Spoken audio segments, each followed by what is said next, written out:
and children does not make you safer at home. If you are a true patriot, if you love this country, then you will agree with me that it's time to bring our troops home. Have peaceful foreign policy. I think with that, we got an amazing lineup coming up, right? Angela's gonna hand it over to our first speaker here. We do, we have an incredible lineup. Our first speaker is gonna be Keith Knight, the managing editor of the Libertarian Institute. Let's give it up for him.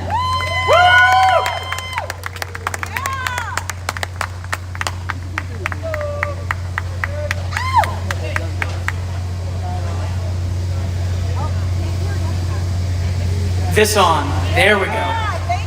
War is a euphemism for theft-funded mass murder based on lies, often involving slaves known as conscripts. Almost all Democrats and Republicans hold two blatantly contradictory beliefs. First, if your domestic government ever violates your freedom, you must embrace calm disagreement but never resist. When an officer gives you an order, you must obey them lest you get killed like Ashley Babbitt. Second, when any foreign politician potentially or hypothetically violates your freedom, you must go to war and advocate the mass murder of civilians. Since the costs of violence are extremely high, often immoral, and outcomes very uncertain, I suggest we take the peaceful route as often as possible. Regarding warfare, here are 12 facts the fake news and fake historians have omitted. First, on September 20th of 2001, President Bush said, "They hate us for our freedom and democracy." Yet, in Al-Qaeda in its own words, published by Harvard University Press, bin Laden's grievances consisted of U.S. deadly sanctions on Iraq, U.S. support for Israeli crimes in Palestine and Lebanon, and U.S. military occupation of Saudi Arabia. This lie led to NATO's first ever declaration of war, and after 20 years, tens of thousands of civilian and military deaths, the Taliban seized Kabul in 11 days. Second, the US government armed and took the side of Al-Qaeda in Syria to fight Bashar al-Assad. See Operation Timber Sycamore. Third, the US government sided with and fought alongside Al-Qaeda in Libya, the Libyan Islamic Fighting Group, to oppose Muammar Gaddafi. Fourth, the US government fought alongside Al-Qaeda in the Arabian Peninsula to fight against the Houthi government in Yemen. Number 5, in 1946, the Congressional Pearl Harbor investigation cited Secretary of War Henry Stimson's diary dated November 25th of 1941, saying, "The president brought up the event that we were likely to be attacked perhaps as soon as next Monday. The question was how we should maneuver them into the position of firing the first shot without allowing too much danger to ourselves." Number 6, in the First World War, First Lord of the Admiralty Winston Churchill said in his book, The World Crisis, 1911 to 1918, "The British blockade treated the whole of Germany as if it were a beleaguered fortress and avowedly sought to starve the whole population, men, women, and children, old and young, wounded and sound, into submission, not Kaiser Wilhelm, the civilian population." Number 7, it was Neville Chamberlain who declared war against Germany on September 3rd, 1939, after the National Socialists invaded Danzig, Poland, a town which was roughly 95% German. And it was Winston Churchill who initiated the terror bombings of civilians in May of 1940. Chamberlain and Churchill's war for Polish independence resulted in 7 million dead Poles and Poland occupied by the Bolshevik regime. Number 8, former Secretary of Defense Robert McNamara, in his book Argument Without End, claims the August 4th, 1964 Gulf of Tonkin incident never took place, meaning the Tonkin Gulf Resolution of 1964 and mass murder campaign of Vietnam was based on a lie. This resolution passed the Senate 88 votes to 2 and the House 416 votes to 0. Listen to the experts. Number 9, Vice President Dick Cheney said on Meet the Press, "It's been pretty well confirmed that he, Muhammad Atta, did go to Prague and he did meet with a senior official of the Iraqi intelligence service." Fake news. Number 10, we're told we must bear the cost of hundreds of thousands of lives in Ukraine for the sake of democracy. Yet, Zelensky did not hold his March 31st election of this year after outlawing 11 competing political parties. His military bombed NATO ally Poland on November 15th of 2022. He conscripts enslaves men to fight in his war just so he could stay on the throne in Kiev. Number 11, the real aim behind our current Russia policy is in the Pentagon's February 1992 Defense Planning Guidance draft, stating, "Our first objective is to prevent the reemergence of a new rival. We must maintain the mechanisms for deterring potential competitors from even aspiring to a larger regional or global role." Number 12, the origins of the Russia-Ukraine conflict were explained by President Obama in his book, A Promised Land. Quoting from page 464, "The U.S. decision 7 years earlier to pull out of the anti-ballistic missile treaty and its plans to house missile defense systems on Russia's border continue to be a source of strategic instability. The admission of former Warsaw Pact countries into NATO during both the Clinton and Bush administrations had steadily encroached on Russia's sphere of influence, while U.S. support for the color revolutions in Georgia, Ukraine, and Kyrgyzstan under the specious guise of democracy promotion had turned Russia's once friendly neighbors into governments hostile to Moscow. This is isolationism. Provoking enemies is isolating, not seeking friendship and free trade.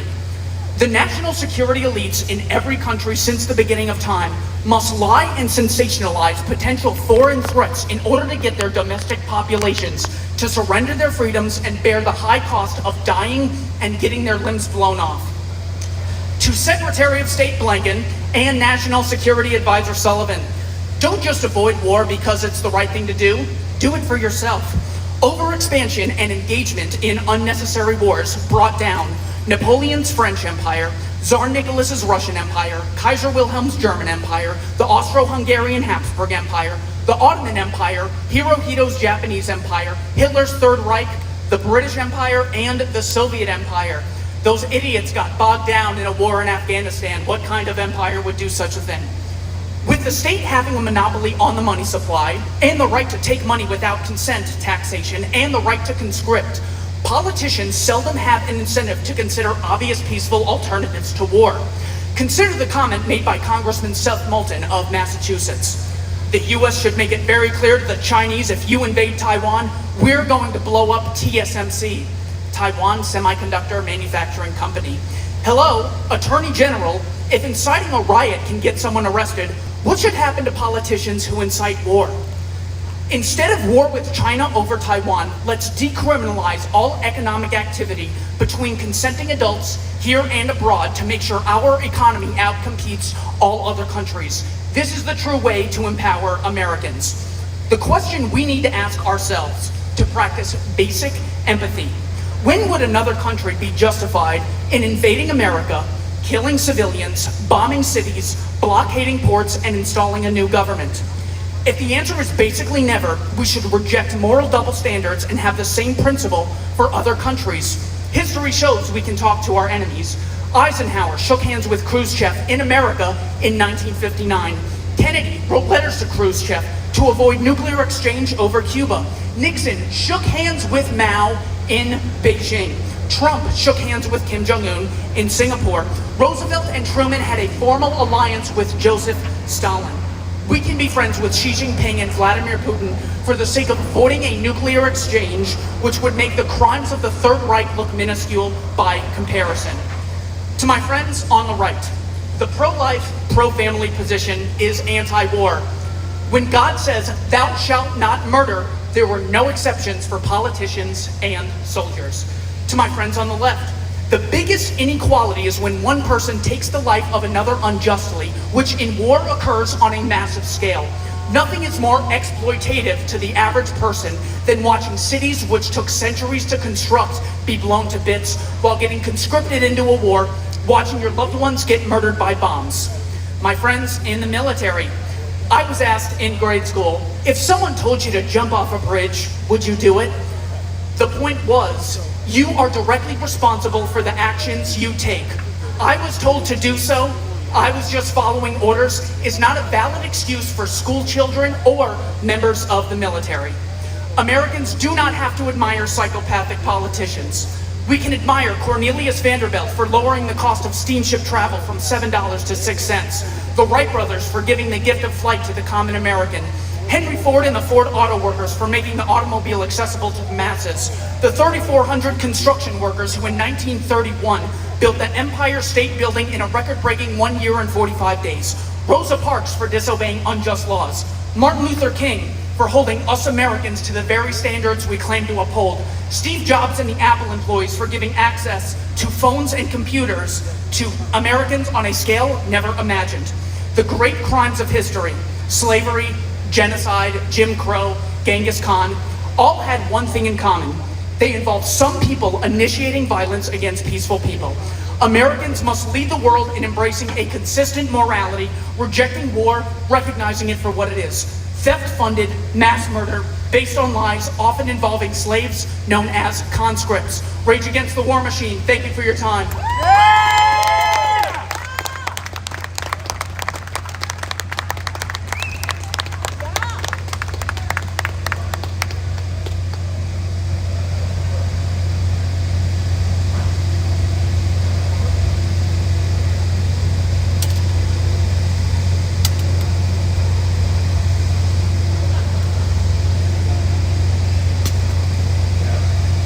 All right, everyone give it up for Dan McNight again. And next up, we have Keith Knight. He is a veteran of the global war on terror. He's also the chairman and the founder of Bring Our Troops Home and a sponsor of the Defend the Guard legislation, making sure that politicians across the states cannot illegally deploy our National Guard, State Guard members to overseas wars. Give him a big welcome.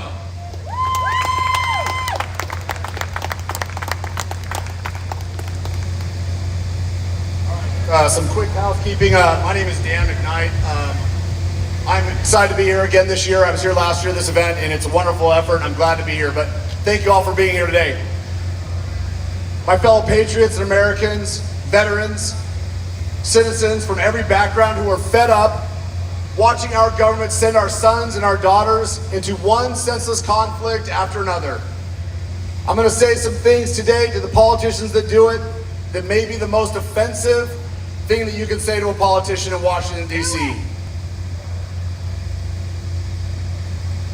The real power in this country does not rest in Washington, D.C. It rests with us, the people in the states. The real power in this country belongs to us, the people, and it's spread over 50 states. The federal government was never intended to be the controller of every minute and every minute aspect of our lives. And it sure as hell wasn't meant to put us in undeclared wars at the behest of the Pentagon or the contractors or the weapons financiers. The United States Constitution, the very founding document that these politicians swear to protect and uphold, defines the limits, the federal power, the limits and the federal power that the government has that we gave to them. It is limited, it is clear, and it is defined. The United States Constitution is our mechanism to level the battlefield. Our forefathers wrote that if the federal government wasn't given a power explicitly, then the authority belongs to the many states or to we the people. Let that sit for just a moment. Our state governments have more power than you've been led to believe by the fake news or the contrived media narratives or the politicians in D.C. Beltway creatures in the deep state want us to think that they hold all of the cards, that they alone can decide when, where, and for how long we go to war, that they can meddle in and dictate to other sovereign nations, that they can deploy our National Guard overseas to extinguish the fires that they flamed, that Dick Cheney, that Don Rumsfeld, that George Bush, that Barack Obama, that they flamed. They want to send our citizen soldiers from Idaho and Arizona and Utah and Montana to go extinguish their fires. I'm here to tell you as a veteran of the global war on terror in 18-month combat deployment in Afghanistan, and now the chairman of Bring Our Troops Home, I know it in my bones that Boise, Idaho, and not the Beltway will stop the war machine. Yeah! But why is that? Why is it that Boise is going to be able to do this? Because Boise and cities like it around the great country, they represent the true will of the American people. The heartland has the power to say no more. No more sending our National Guard. No more sending the Guard to fight in endless undeclared wars. No more being used and abused as pawns for corporate profits and global power plays. The greatest threat to our democratic system isn't a foreign army.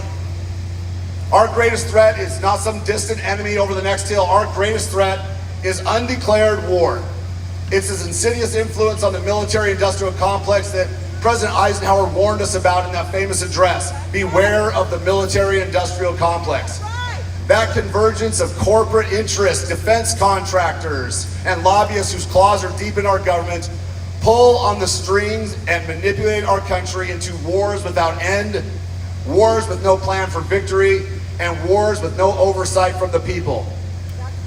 I may be the one person on the stage today that is not, to my core, anti-war. I do not believe in war if it has not been properly declared. There is a just war theory that's been presented by Aristotle and Thomas Aquinas and some of the great thinkers that came thousands of years before us. Just war must have the proper authorization of the people that it's being fought on behalf of. Folks, I want you to look around. I want you to look around these beautiful buildings, this tall monument, this beautiful park, the reflecting pool behind us. I want you to look around. This is the war machine right here. Every inch of it, every building, every ounce, every tree, every blade of grass in this swamp is part of the war machine. You go down K Street and look at the glass and steel buildings. They're all filled with military-industrial complex, defense contractors, weapons manufacturers, and people that are getting rich sending your sons and daughters to war while they sit cozy in a swamp in Washington, D.C. I'm here to tell you there's a way for us to save ourselves. There's a way to defend this country, and it's a way that can be done the way it was supposed to be done. It's called Defend the Guard. I served collectively for 13 years in the United States Army, Marine Corps, and Idaho Army National Guard. My boots were on the ground in the global war on terror, and I love this country to my core. I love the men and women who wear the uniform of this country. I respect and I admire their professionalism, their courage, and their dedication. So let me be as clear as I can. We must stop sending them into these unjust and undeclared wars that do nothing to defend our nation. The wars of the past 25 years have only served the interests of a corrupt political class and a bloated weapons industry. Now let me take just one moment, thank you. Let me take one moment and speak directly about the National Guard. These men and women who are supposed to be the backbone of their communities have been abused.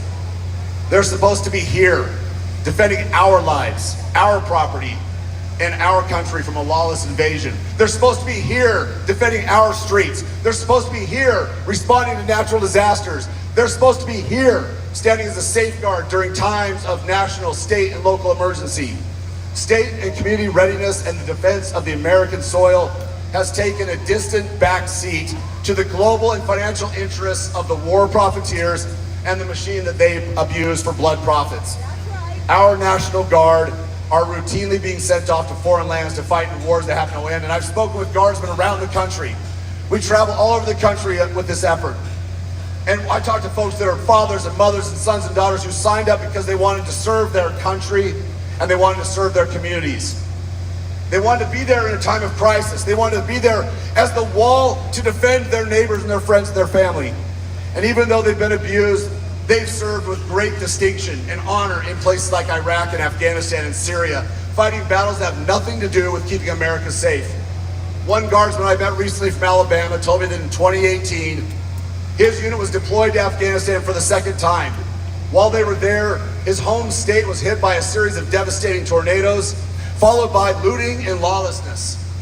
By the way, does anybody know what the constitutional purpose of the National Guard is? There's three of them. The first one is to defend the laws of the Union. The second is to put down an insurrection. And the third is to repel an invasion. That first one, defend the laws of the Union. The National Guard should be there when lawlessness and looting starts. Homes were destroyed, lives were lost, property was stolen. And where was he? He wasn't in Mobile, Alabama. He wasn't there helping his friends and family. He wasn't there picking up the pieces.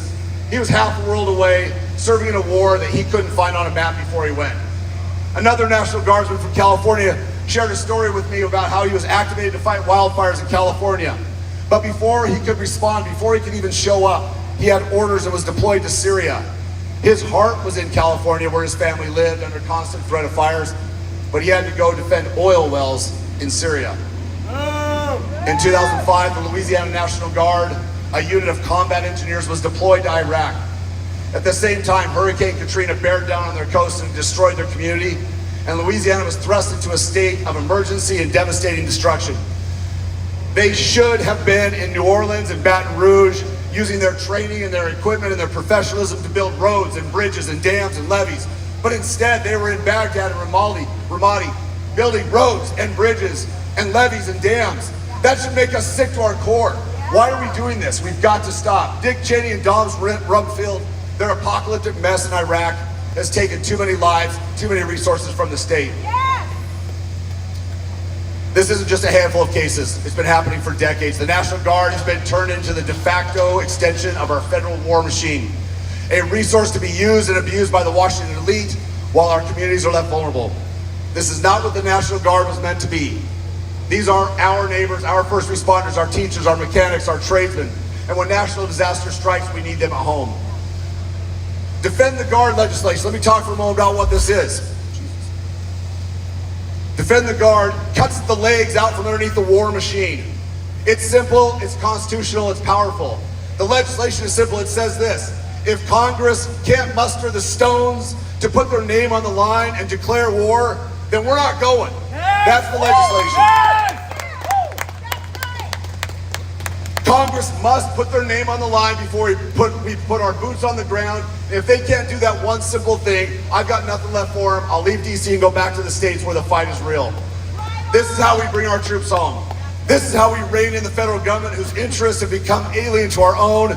This is how we prove that the Beltway, that we the people have the final say. If you're one of those patriots who is here willingly standing shoulder to shoulder with other patriots opposed to these wars, then I challenge you to do your duty and enlist in our movement. By visiting defendtheguard.us, sign our petition and help us in the fight. This veteran-led movement is not about stopping one war. It's about restoring the balance of power in our country. It's about reassuring our rights, the rights of the state and of the people. It's about permanently securing our future from the death grips of the crooked, imperialistic political class.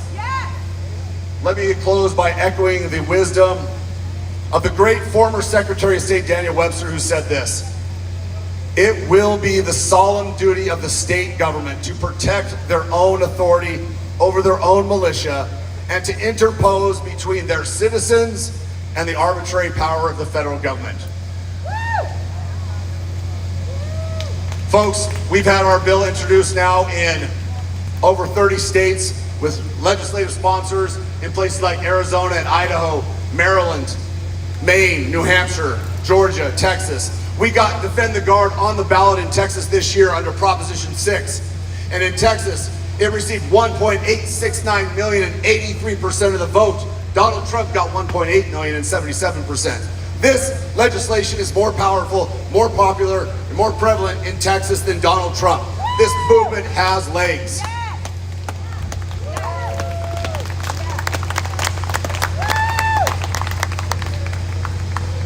I'll leave you with one thought. The inheritors of what our founding fathers left for us. Our founding fathers, first of all, believed that the states and the people were going to be the balance of this republic, this experiment. And I believe that if the founding fathers were here today, they'd be standing right here on the stage with us. They'd be right here on this platform demanding that Congress do its goddamn job. The inheritors, today's politicians, today's political elite, there are some good ones. And we've been endorsed. This movement's been supported, endorsed by Ron Paul, by Rand Paul, by Thomas Massey, by Tulsi Gabbard, by Robert F. Kennedy Jr., by Vivek Ramaswamy, by Dave Smith, Scott Horton, and Jimmy Dore. All believe that Defend the Guard is the way forward, so visit defendtheguard.us. Please stand with us, sign the petition, become enlisted in our movement, and join us, because Boise, and not the Beltway, will stop the war machine. Thank you very much.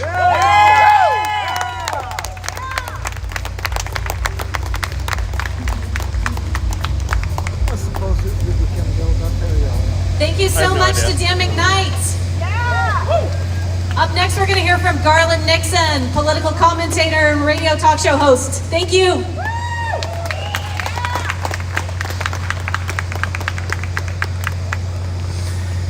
Good afternoon. You know, I think it's important now, for me particularly, since I'm probably, the furthest left here on stage, to discuss that particular issue. I think it's critical because of the things that I hear about political ideology. And I think what we have to understand now is that the traditional concepts of left and right and far left and far right and center and who's who, etc., have to be re-examined. I get heat for this, stuff like this. I get people that text me and email, well, what are you doing with hanging out with these far right wing, the crazies, the Schiller Institute people, the libertarians, etc. And my position is, so the people who don't want nuclear war, the people that don't want to align with literal Nazis, the people who want a peaceful existence with others in the world, they're the crazies now? If that is the case, tag me as one of the crazies. If that's our society now, that the crazy people are the ones that want peace, then the sane people are going in the wrong direction. But I believe that there's an opportunity now to go in a different direction. I believe that there is an opportunity now for people to move away from you're a fascist, you're a socialist, you're a communist, whatever name we use to call people, to start examining politics through the outcome. What is it we ultimately want? As far as I'm concerned, when they ask me about libertarians, I say, well, I agree with them here. If I believe something, I should make my point, they should make their point, and the people should vote, and whoever wins, if you lose, you say, darn, I lost, but I'll be back next time. But now we're dealing with a ruling elite that doesn't believe that at all. They are literally not only at war with the world, but because they are at war with the world, they're at war with their own people. They're at war with us. I think what we have to understand is, don't get mad at the victims. Here's what I mean. Rather than look at the people who are wandering around voicing these absurd talking points, rather than get angry at them, I think we have to understand that they've been gaslit and propagandized. That we have to see them, that rather not as our enemies, not as evil people, but people who have been lied to. Fortunately for people here, we don't have any trust for the government in the first place, so it doesn't matter if they lie to us. We're not going to believe anything they say. We start off from a position of, well, we know they're lying. Why are they lying? What are they lying about? But there are a lot of people, unfortunately, that don't have that. And I think the important thing to understand is not to see anyone as enemies except the people who see us as enemies, and that's the ruling elite. That's the people who right now, and I believe this, people may disagree, who say we got a $35 trillion deficit that's growing out of control and we don't know, and there's no way to fix it. And as economists say, unpayable bills will not get paid. So what are we going to do? I know I'll blow up the world economy, start a war with China, destroy the oil infrastructure in the Middle East. We will wipe out the world economy, and then we don't have to pay that bill. I believe that the issue of war and economics is inextricably linked.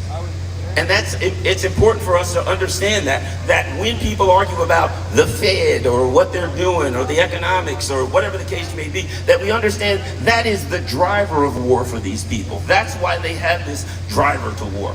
But right now, as has been said in the past, what was said was this: any port in a storm. I'm sure you've heard that, meaning that, hey, when times are tough, we got to all come together. But I think what we have now is far bigger than that. I think we have an opportunity for people to come together and to understand that we have common goals and we have common threats. And that those threats are not the unvaccinated guy that lives next door. The threat is not your neighbor up the street who's been so gaslit that he thinks that the Dick Cheney Democrats are now the far left communists or whatever. The threat is the belief that your neighbor next door is your enemy. That's the threat to you, because as long as they can keep us angry and divided, they're in power, they're in strict. Some people may not have heard of this term, Bonapartism. I don't know if you ever heard of that. Wherein factions of the ruling elite fight. And what do? They don't have enough people to fight together. So the factions of the ruling elite say, we're going to get some of these masses to join with us. And the other factions say, we'll get some of these masses to join with us. And then they get us to fight each other on behalf of their needs. And I think what we have to understand when we look at Europe, right?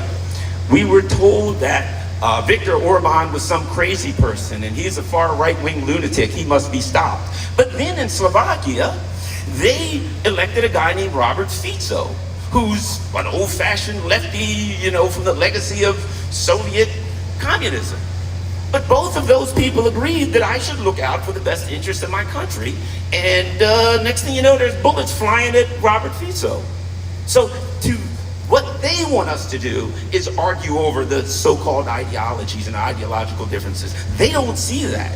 They see a threat. They see Robert Fico and Viktor Orban through the exact same lens. They are a threat because they want sovereignty. They want nationalism is bad. Well, if in fact your idea of nationalism is my country is good so I hate yours, that's a problem. But if your idea of nationalism is my country's, I like my country, I like my culture, I have proud it, and we're going to make ours better and you should make yours better too, there's nothing wrong with that. And that's what we saw.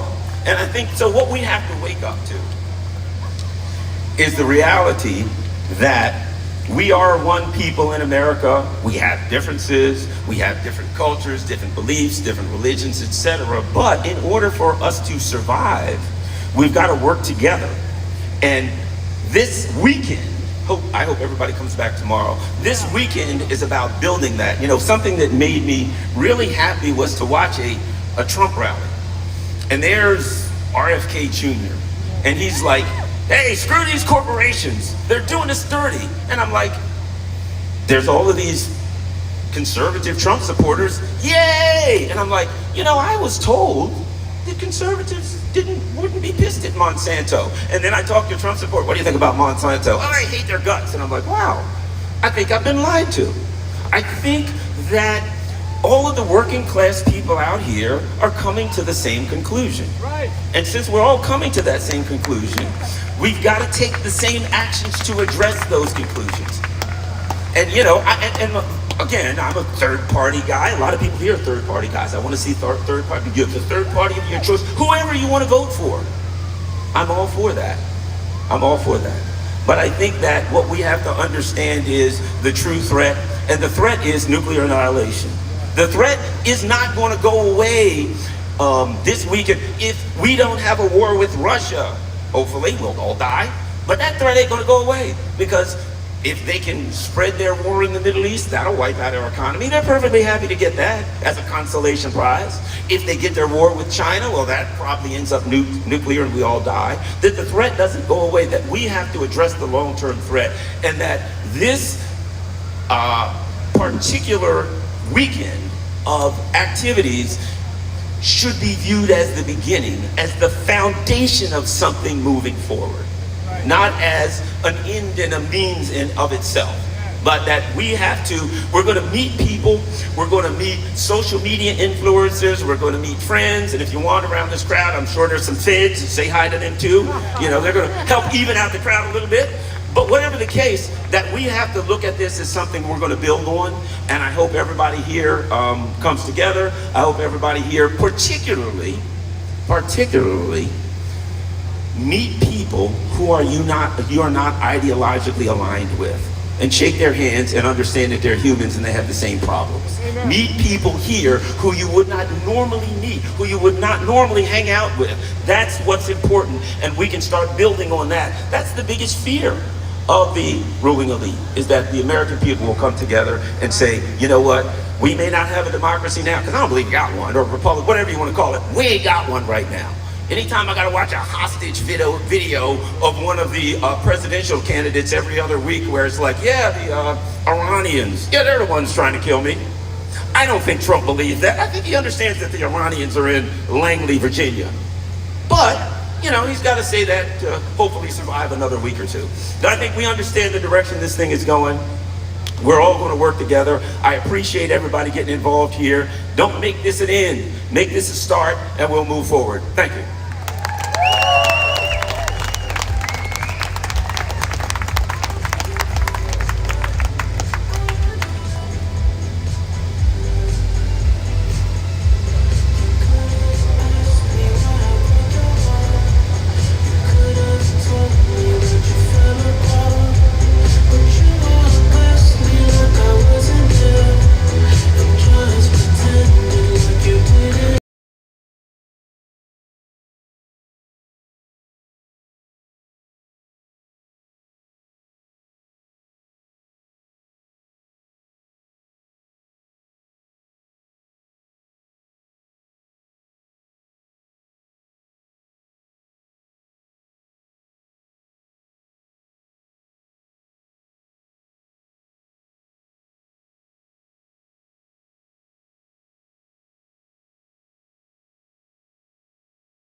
Next up, we have an amazing guest. We've got a renowned artist and musician.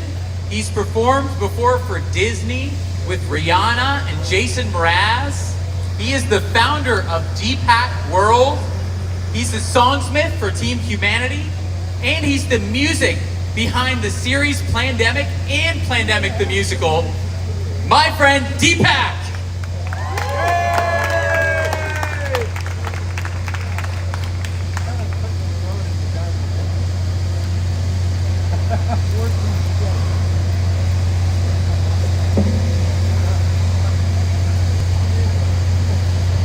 What's going on, everybody? Everybody make some noise out there. Rage Against the War Machine. My name is Deepak, and I'm excited to be out here with you guys. Wanted to talk to you for a few minutes about what's going on with the world and about consciousness. See, we have a lot of stuff we're talking about against war. And war, we have to discuss how to get to a place, not just systemically, but as humans, where we end the war within ourselves, which is a big part of what's happening. And so it's really beyond, we have to realize that we are the ones that we've been waiting for, and that the empowerment comes from inside. Because if we can fix all this stuff on the surface, but if our consciousness doesn't shift, if we don't shift into a place where we're creating the separation, creating the mentality of the other, we're gonna get right back to where we started again. Because as a people, as a humanity, it's really up to us to go, hey, how can I start bridging the divide? We might have the right ideas, we might have all these things, but if we're still looking at other people that we don't agree with and creating a separation with them and not finding common ground, we're always gonna be in this polarized space. So beyond all that, we can always look and go, hey, the systems are doing this and the media is doing this, and it could be all true, of course it is, and that the food systems aren't healthy. But then at the end of the day, it's still up to us to make the choices right now to choose to eat better food, right? If we wait for the system to get healthier and to get us to be healthier, we're gonna be waiting a long time. So I just wanted to put that out there that, there's nothing to wait for. We got this right here, right now. Does that make sense, everybody? We can do it now. We can choose right now to be healthy. We can choose right now to not participate in these wars, to not fund these wars with our tax dollars, to stand up as a people. And if we have gatherings like this and tomorrow where millions of people start doing these moves like we've done in the past, we've seen it in the past with boycotts and certain types of things where you can make a little dent. But imagine everyone getting aligned, getting on the same page, millions of people, and all saying, hey, we're gonna activate, we're gonna do this one move tomorrow where everyone doesn't spend money here, doesn't spend money there, or takes a stand to not fund certain things. All of a sudden, we start making a dent and removing the power from the system. Because at the end of the day, as a people, we've been outsourcing our power for a long time, finding these codependent relationships with systems that just aren't there to serve us. And we had to start stepping up and serving ourselves and serving each other and serving our communities and stepping into stewardship and responsibility and personal ownership of everything and get out of the blame conversation that we have where they're doing this to us and we're waiting for this new false idol or the next politician to solve and lead for us. And when they get in office, then everything's gonna be all good. And you know what? We should support people getting in office that we believe in, but we really gotta step ahead of that because, you know, every election, every 4 years, we all get excited and activated and everyone's suddenly listening right now. We're only listening right now because there's another election. But what about when the election's over? Are we gonna fall back asleep for another 4 years? We can't do that anymore. That's what the Great Awakening means. We're all in the Great Awakening, are we not? Yes? And the Great Awakening is about waking up right now and staying awake, staying activated forever. From now on, we are going to stay awake, stay active, stay vigilant, stay in communication, and lose our codependent relationships on the mainstream media and these places that give us information and step into the new technologies that are coming up around AI and blockchain and decentralized social media platforms. And as we start jumping on those, all of our complaints about censorship go away because now we're taking the power back into our own hands. We're taking communication back into our own hands. We're taking these wars and we're saying we're not going to be a part of that and we're going to rise up as Team Humanity, everybody. Make some noise, say Team Humanity. That's right, teamhumanity.world. So y'all check out teamhumanity.world. We're gonna do some music for you guys. I'm gonna introduce my bro to the stage, Johnny Twilight, and pretty soon we're gonna have my other homie, Spirit's gonna join us on the stage in just a second here. Let me set this up just a little bit better so I can reach everything. And we've been writing songs for a little while, and the idea of these songs is that we know people like Bob Marley, people like the Beatles, when you have a nice anthem like Michael Jackson, Heal the World, these songs themselves can be a movement on their own because once you start getting a song in your head, you can bridge that divide, you can open up hearts in a different way than just talking in that left brain cerebral way. You can get into that heart space, the right brain, the balance of logic and emotion, sing along together and get that much more aligned and then spread the song virally so we can have it. It's another way of communicating a message to a large amount of people when you have anthems. So we're gonna sing some songs for you guys. We hope you dig them. Once again, my name is Deepak, spelled D-P-A-K. We hope you enjoy the songs. Thank you so much. Once again, teamhumanity.world. Check it out.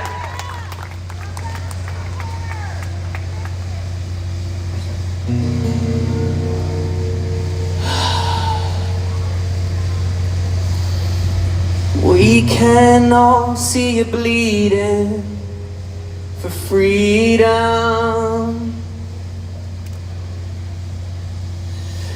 Don't you see where it's leading? Now haven't you had enough? Don't wanna see another battlefield for a chosen son. Another bed of ashes for the missing ones who came to God's corner with a loaded gun. Was it for nothing? And now it's up to you to take my wife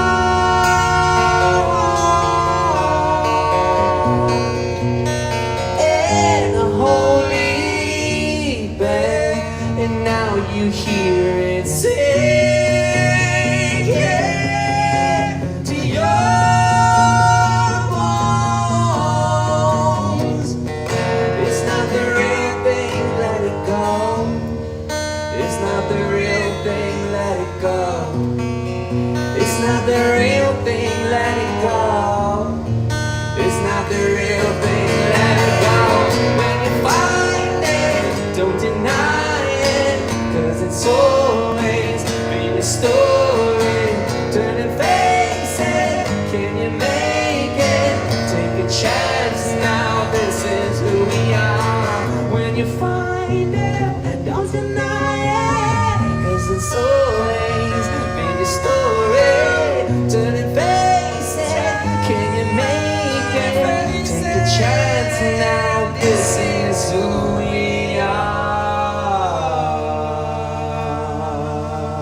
Ladies and gentlemen, Spirit, come to the stage.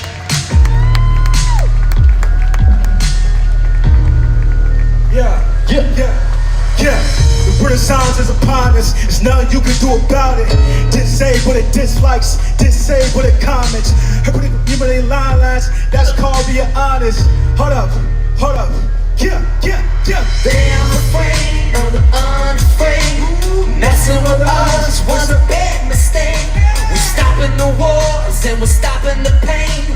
Get out of the way, we got some people to save.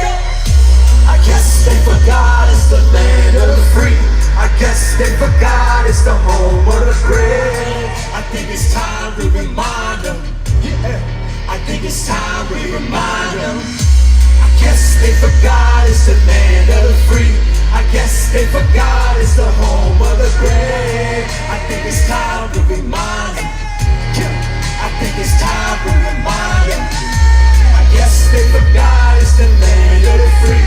I guess they forgot it's the home of the great. I think it's time we remind them. I think it's time we remind them. I guess they forgot it's the land of the free. I guess they forgot it's the home of the great.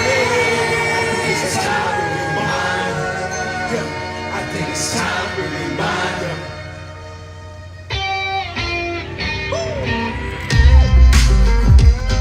Ladies and gentlemen, put your hands together. This song is called Let the Freedom Ring. And it's in the musical Plandemic, the musical, coming out on October 10th, everybody. October 10th, plandemicthemusical.com. Now we know we've always been free. We love each other even if we disagree. It's all inside, shine the light and sing. Let the freedom ring.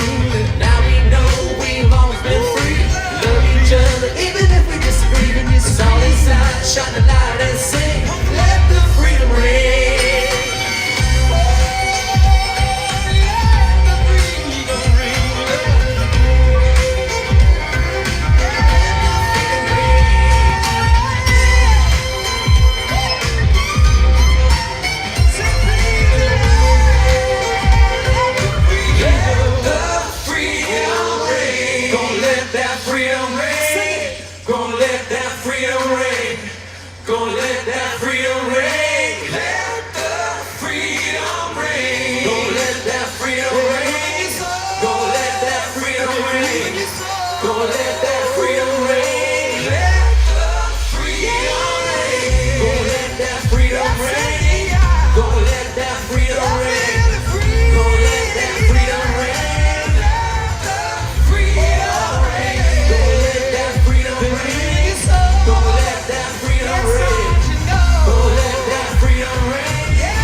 I just want to tell you a little bit about this next song before we started.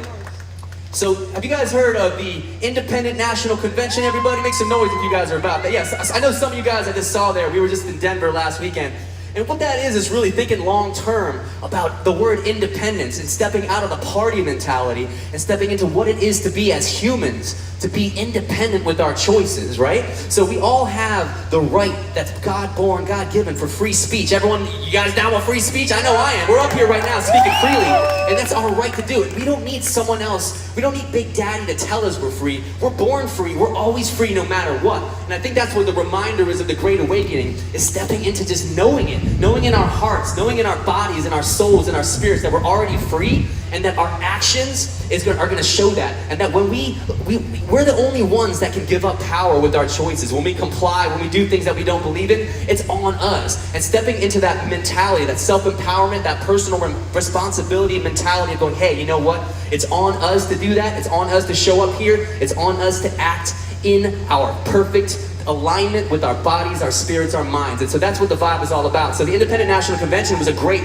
reminder of that, of like how we're independent. The Declaration of Independence was a wild and crazy declaration of people like us coming forward and saying, hey, we're going to make a declaration that we're independent. We're free of the binds of external authorities that are not here to serve us, and we're going to declare that, and we're going to say that, and guess what? We can do that right now every single day of our lives. We can be independent right now and declare it every day. It's not just some document from a couple hundred years ago that made a country. It's actually our own individual declarations to be independent every moment. So we just had this INC last weekend and the year before where we wrote an anthem called Together We Rise, which is also now the closing theme of Plandemic the Musical. We're going to sing it for you guys. It's coming out. It's not even out yet, but it's going to be coming out on October 17th. So if you guys once again go to teamhumanity.world, you can sign up right there and stay in the loop for us. We want to build community with you guys so you guys can get the latest word on what's coming out with Plandemic, with other music, with other movements like this. So we're all on the same page, we're all in community. We can let you guys know when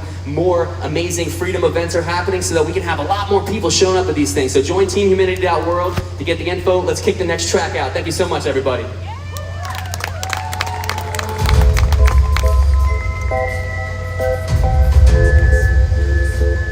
Rise up from the ashes, rise up from the flames. See through the lies that feed the fires that we create. Come out from the shadows, come out in plain sight. Nothing to lose, it's time to move into the light. Together, united, denying or fighting, no more hiding anymore. Our story, we write it or lose it, we can't keep quiet anymore. 'Cause together we will rise up, together we will rise up, together we will rise. Can't wait any longer, it's our time, yeah, 'cause it's our time. Together we will rise up, together we will rise up, together we will rise. Can't wait any longer, it's our time, yeah, 'cause it's our time. Oh, Rage Against the War Machine, make some noise out there. now we're fighting for the lives of our sons and daughters. It's a war we're gonna lose if we divide ourselves apart. It's time to rip the veil that covers everything. The talking heads that wanna make us blind. And when we strike back, shoot love into the skies. Together, united, denying or fighting, no more hiding anymore. Our story, we write it or lose it, we can't keep quiet anymore.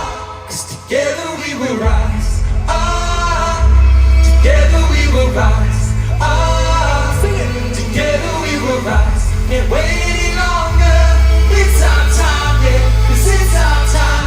Together we will rise up, together we will rise up, together we will rise. Can't wait any longer, it's our time, yeah, 'cause it's our time.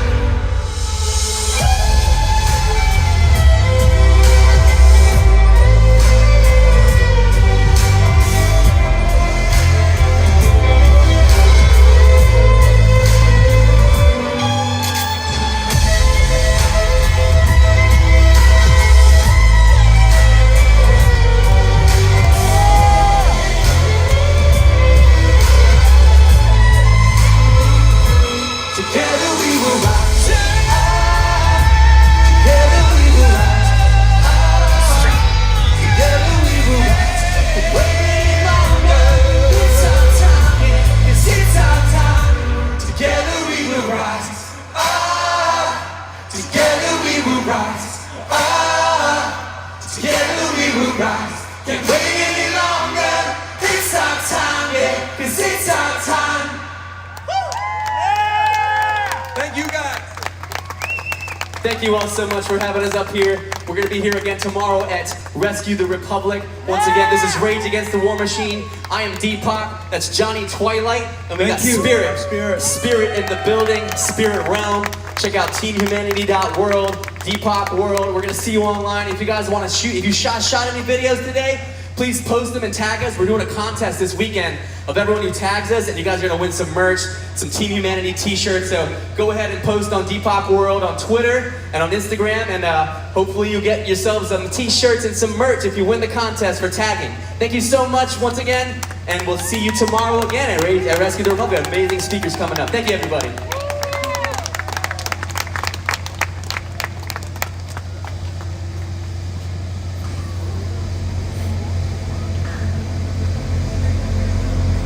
Thank you guys.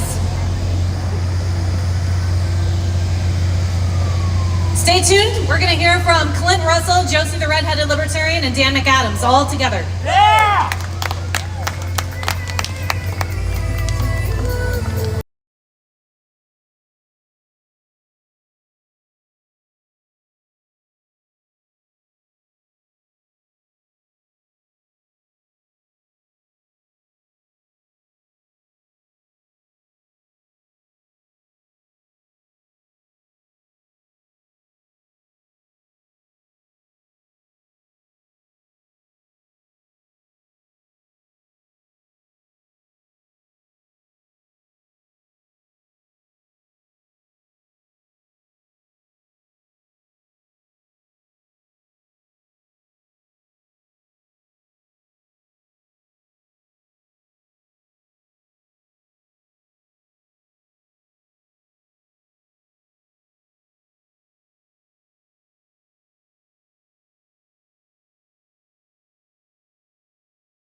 Apologies for the technical difficulties. Thank you for hanging with us. Check, check. I still have technical. Do I have technical? Can you hear me? Can you hear me? Oh, hers is on. Hi. I'm Clint Russell, host of Liberty Lockdown, as well as a whole bunch of other podcasts. What's up, guys? I'm joined today by Josie the Redheaded Libertarian of Timcast IRL fame. How are you doing, Josie? Hi, everybody. And we are joined by a very special guest, Mr. Daniel McAdams of the Ron Paul Report Institute, the whole 9 yards. Thank you for joining us, Daniel. Thank you, Clint. Welcome, peace lovers. Not a moment to spare. All right, so let's get started with the big news. Big news is that it appears, the reports are, that the leader of Hezbollah was struck by Israel and assassinated yesterday. I don't know, first off, I don't know if you have any confirmation that that's true. What does that portend for that conflict, American involvement? Where do you think this is headed? Well, unfortunately, I think it will deepen the conflict. The question is whether Iran will respond. Thus far, they've been very hesitant to respond. It would be a major escalation if they became involved, and I don't think they really want to become involved. But nevertheless, we have a lot of military resources there. The U.S. has provided the bombs that killed Nasrallah. They provided the bombs that have killed everyone in Lebanon, and they didn't just kill the heads of Hezbollah. They've killed over 1,000 women and children, innocent people, civilians. So the war is expanding, and it's made in America, unfortunately. Our money, we just shipped over another $8.7 billion worth of military equipment. It's our money, underwritten by Americans. So this is our war. That on top of hundreds of billions to Ukraine. And yet, inflation here is not feeling so hot. I think that oftentimes people forget that there are domestic consequences for the foreign military adventurism. From an Austrian school to try and translate for the non-libertarians in the audience, how would you do that? Well, we pay for it indirectly. I mean, it would be better if we were just taxed and say, hey, we want to have a war, we want to go ahead and support Israel, we need everyone to chip in a couple grand. Then it would be something very directly. But what they do, which is the most insidious form of taxation, which is inflation. They inflate the value of the dollar away, and so you get less products for the amount of money that you spend. And of course that hurts the poor the most because the poor can least afford inflation. So that's how they hide. That's how the Fed is the reason why we're able to have a global military empire, and it's on the back of all Americans. So it's not a coincidence that the century of total militarism coincided with the era of central banking. I mean, there's a misconception that and the Fed is kind of a geeky Austrian quirky thing, but it's most directly, and even Rothbard came to understand, came to believe at the end that war is the key issue, and the Fed is the institution that enables us to continue with war. So can you tell everybody in our audience a little bit about the mission of your institute? Sure. Well, we started when Congressman Ron Paul left office in 2013. We started the Ron Paul Institute. We've been going now for 11 years or so. We do a yearly conference in DC. We just finished having it. It was over the Labor Day weekend. Our mission is educational. So it's not about politics. It's not about getting people elected. It's about educating people, continuing Dr. Paul's mission, especially young people, to the values that we have, to liberty and to peace. And how are you working that into this election cycle?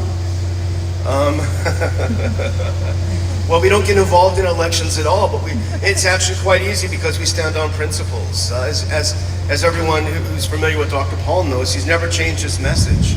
And it made it, I worked for him for 12 years on the Hill, it made it very easy for staffers because we already knew the guidelines, our principles that we stand on. So anything that happened was just judged against those. Unlike most politicians who put their fingers up to the wind and say, how's this going to help me in this part of my district? It was, here's the framework, and everything just fits into it. So everything just comes back to liberty. There's no changing moral framework. There's just the one framework, and that just makes your job very easy. Yeah. Well, Dr. Paul tells a story when we had a largely rural district in Texas for many years. And there are people that we knew very well, and they did some redistricting, and they included NASA and all of that area that was a lot of government workers and a lot of people who were very different from our farmers and rice farmers in Brazoria County and elsewhere. And then someone asked Dr. Paul once, well, how are you going to change your message to try to appeal to all of these government workers over here, your new constituents?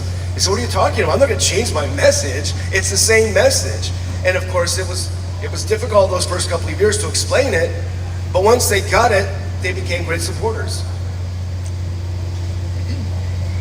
There's been reports from Congressman Matt Gaetz out of Florida that there are multiple alleged hit squads that are hunting Donald Trump actively.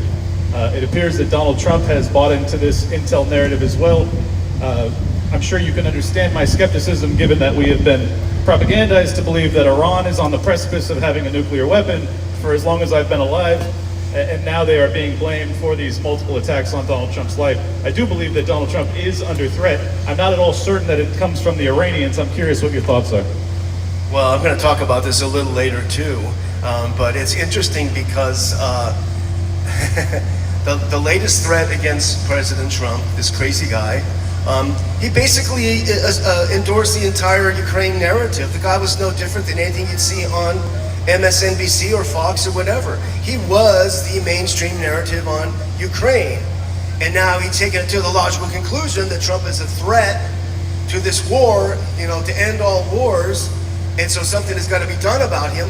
Well, that's what they've all been saying all along. And so boom, we switched the narrative. He's briefed by one of the authors of Russiagate, Avril Haines. She worked with John Brennan to concoct the Russiagate scam in 2016. She rolls in and says, hey, guess what, Trump, it's all the Iranians, and sadly, so far he's lapped it up. And that's not to say that they're incapable of doing it, or even that they may well be behind it. But again, when you start sniffing around at who's doing what and what they're trying to cover up and what narrative they're trying to put out, it doesn't hold water for me. Yeah, I think anybody who's paid attention to war propaganda for any amount of time, when you start to hear, without evidence, just claims that Iran is responsible, it should raise an eyebrow at least. Go ahead. Yeah. So we're facing an existential threat of World War III, but also within our country, we're facing an existential threat of the fabric of our country, whether it's this transing children agenda or abortion to the point of birth. We have the southern border. So how would you take liberty and fix all these problems with it? It's sad to see what's happening to our country because and it's sort of cliche to say, well, we're divided. I think what's happened is that politics has become so important, it's become a national religion. And if you're not in my religion, then I hate your guts. And that's simply because the state is too strong. The stakes are too high. When you have $200 billion sent by the U.S. to fund this absurd war in Ukraine, people will knife you for $20. Think what they'll do for $200 billion. So the stakes are way too high, the government is way too big, and I think you have to strike the root, and that's the root. We're kind of facing what would appear to be communism when it comes to, because communism is kind of the opposite of liberty when it comes to this. So what's under attack? Our family, our religion, our history, our borders, our pride, our truth. So what would the path be to cancel out the communism and replace it with liberty? Well, unfortunately, there's not an easy fix, and I wish there was, because we've been sort of plugging away for 11 years, and Dr. Paul has been plugging away for, I don't know, maybe 50 or 60 years.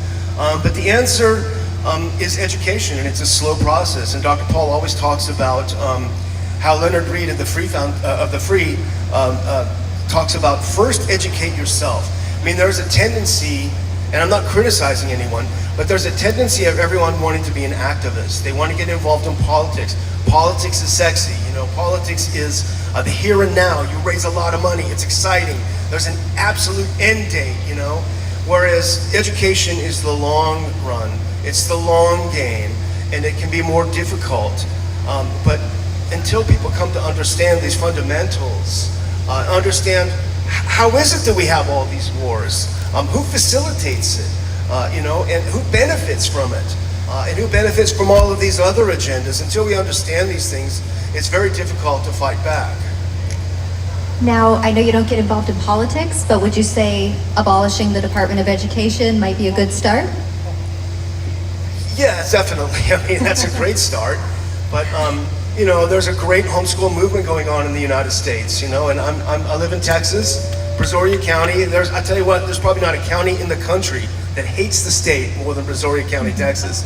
And we have a very strong homeschoolers association, and they don't want to have the government have any part of education. They don't want school choice. They don't want anything. Just get the heck away.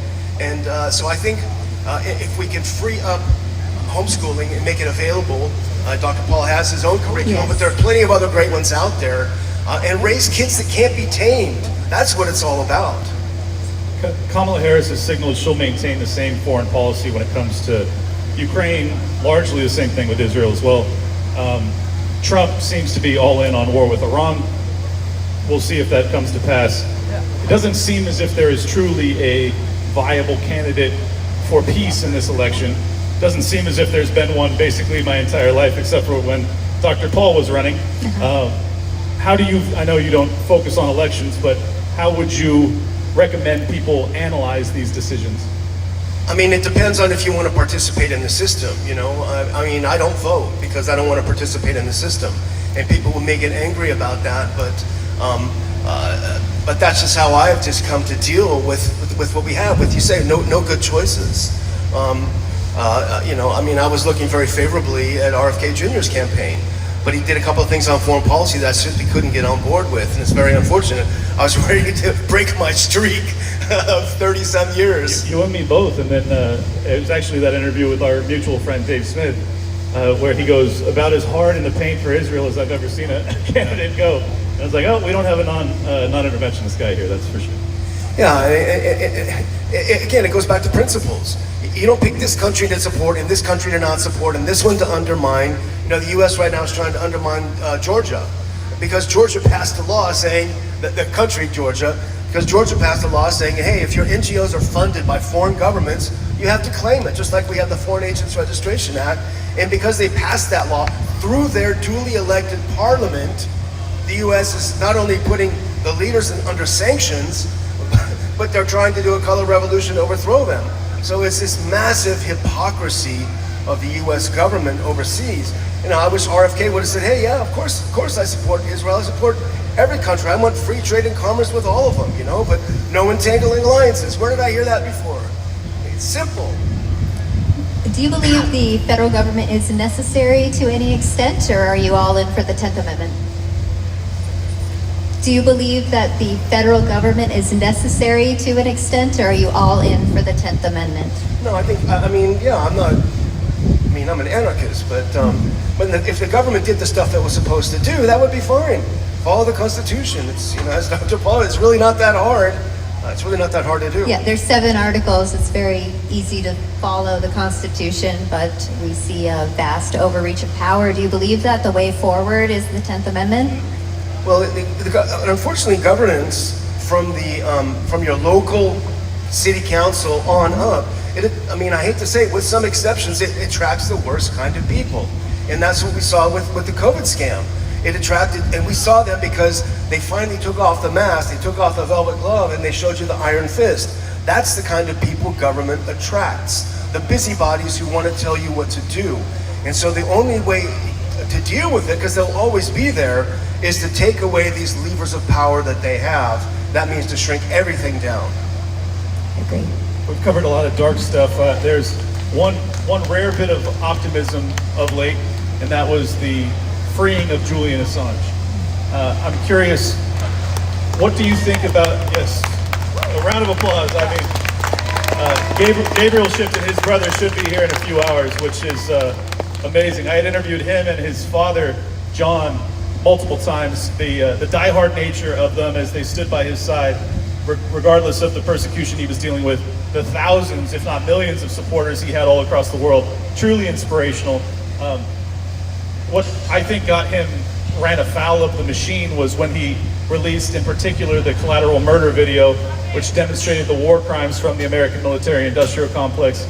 Do you think it is that simple, that he shed light on the underbelly of the machine, or was it more complicated than that? I think that's definitely part of it, but I think when he released that CIA stuff, that was it. His goose was cooked. The collateral murder stuff was bad. It made him look bad. But the CIA, how we spy on everyone, how we overthrow government stuff, that's what got him, I'm pretty sure. And Pompeo said it himself. You know, it's a hostile foreign intelligence organization, not a publishing outfit, you know?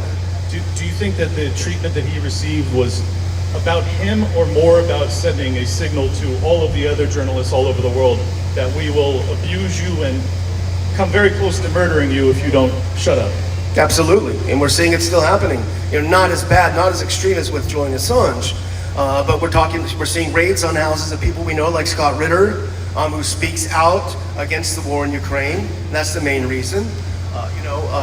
You're seeing attacks on RT. I mean, how is it the U.S. government feels it can tell us we're not allowed to watch propaganda? I mean, even if everything they said about RT was true, and it's just pure Putin propaganda, what the hell? We're allowed to watch propaganda. We can do whatever we want. They usually are the ones funding it. Yeah. So what the hell? They don't like the competition. Do you believe that Donald Trump will free Ross Ulbricht? He said he would, and I was there when he said it. So I hope he does. I hope he does. mean, if he doesn't keep his word on this, it's going to look very bad for him. So I have confidence he's going to do it. Is there an escape strategy to basically turn down the temperature? At this point, at least Donald Trump is giving it the proper lip service in that I want to see people stop dying.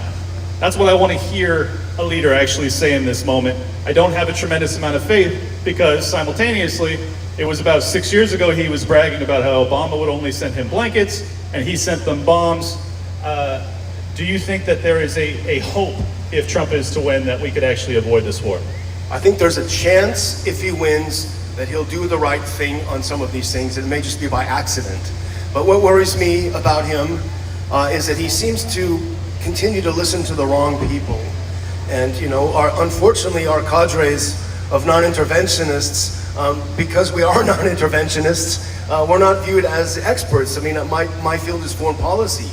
The only way you can advance as a foreign policy expert is if you want more foreign policy, right? So if you want less, then you're basically, writing yourself out of a job. Whether it's Julian Assange or Donald Trump, we've seen lawfare weaponized against private citizens. How do we stop that? Well, the tide turns, and it started with the fake pandemic. The grip started then, but I mean, every one of these cases against Trump is falling one by one, and I think the pendulum does swing back eventually, and we have to be optimistic that it will. But lawfare is a dirty game, and they're playing it to great success. Do you feel like the pendulum started to swing? I do, and a lot of people disagree with the Supreme Court case on Trump, but I think there was a good justification for what they did. Now, a lot of people, libertarians, disagree on that, but I think it was a response to lawfare. Yes. Now we have an invasion at the southern border, and Donald Trump has promised mass deportations. I know when we look at trying to swing a pendulum strong the other way, sometimes that can turn into authoritarianism. Do you see a way to do mass deportations without checking for papers? That's a tough question. Dr. Paul has always said, I did immigration for him. One of the things to do is to remove the perverse incentives for people to come. Maybe it's all just propaganda, but we hear a lot of stories of people coming in and getting an unlimited card to go into the stores and this sort of thing, and just remove the incentives. I think would be a good start at least. I agree. Yeah, that's at its core. I think that's the libertarian answer: is remove the state incentives. Then those that actually want to come here will do so for the right reasons. Anyways,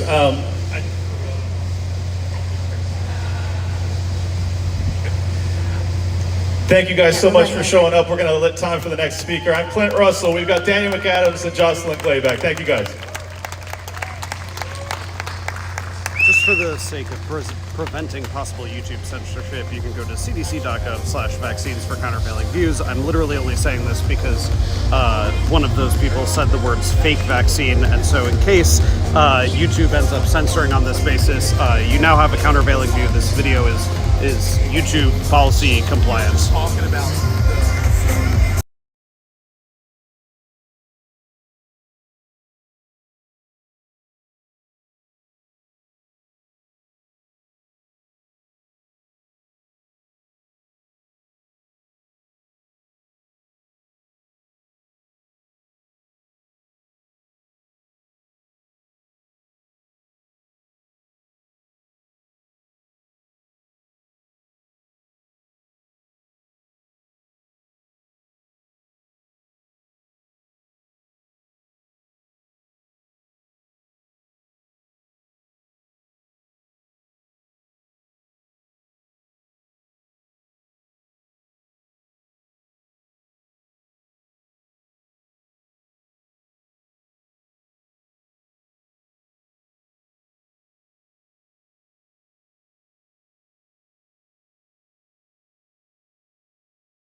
I've got a great speaker. We've got Aaron Day. He's a fellow at the Brownstone Institute.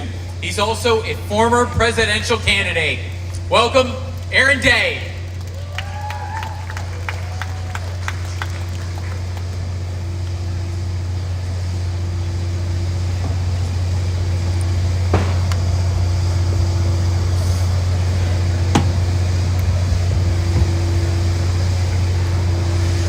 Good afternoon, Washington.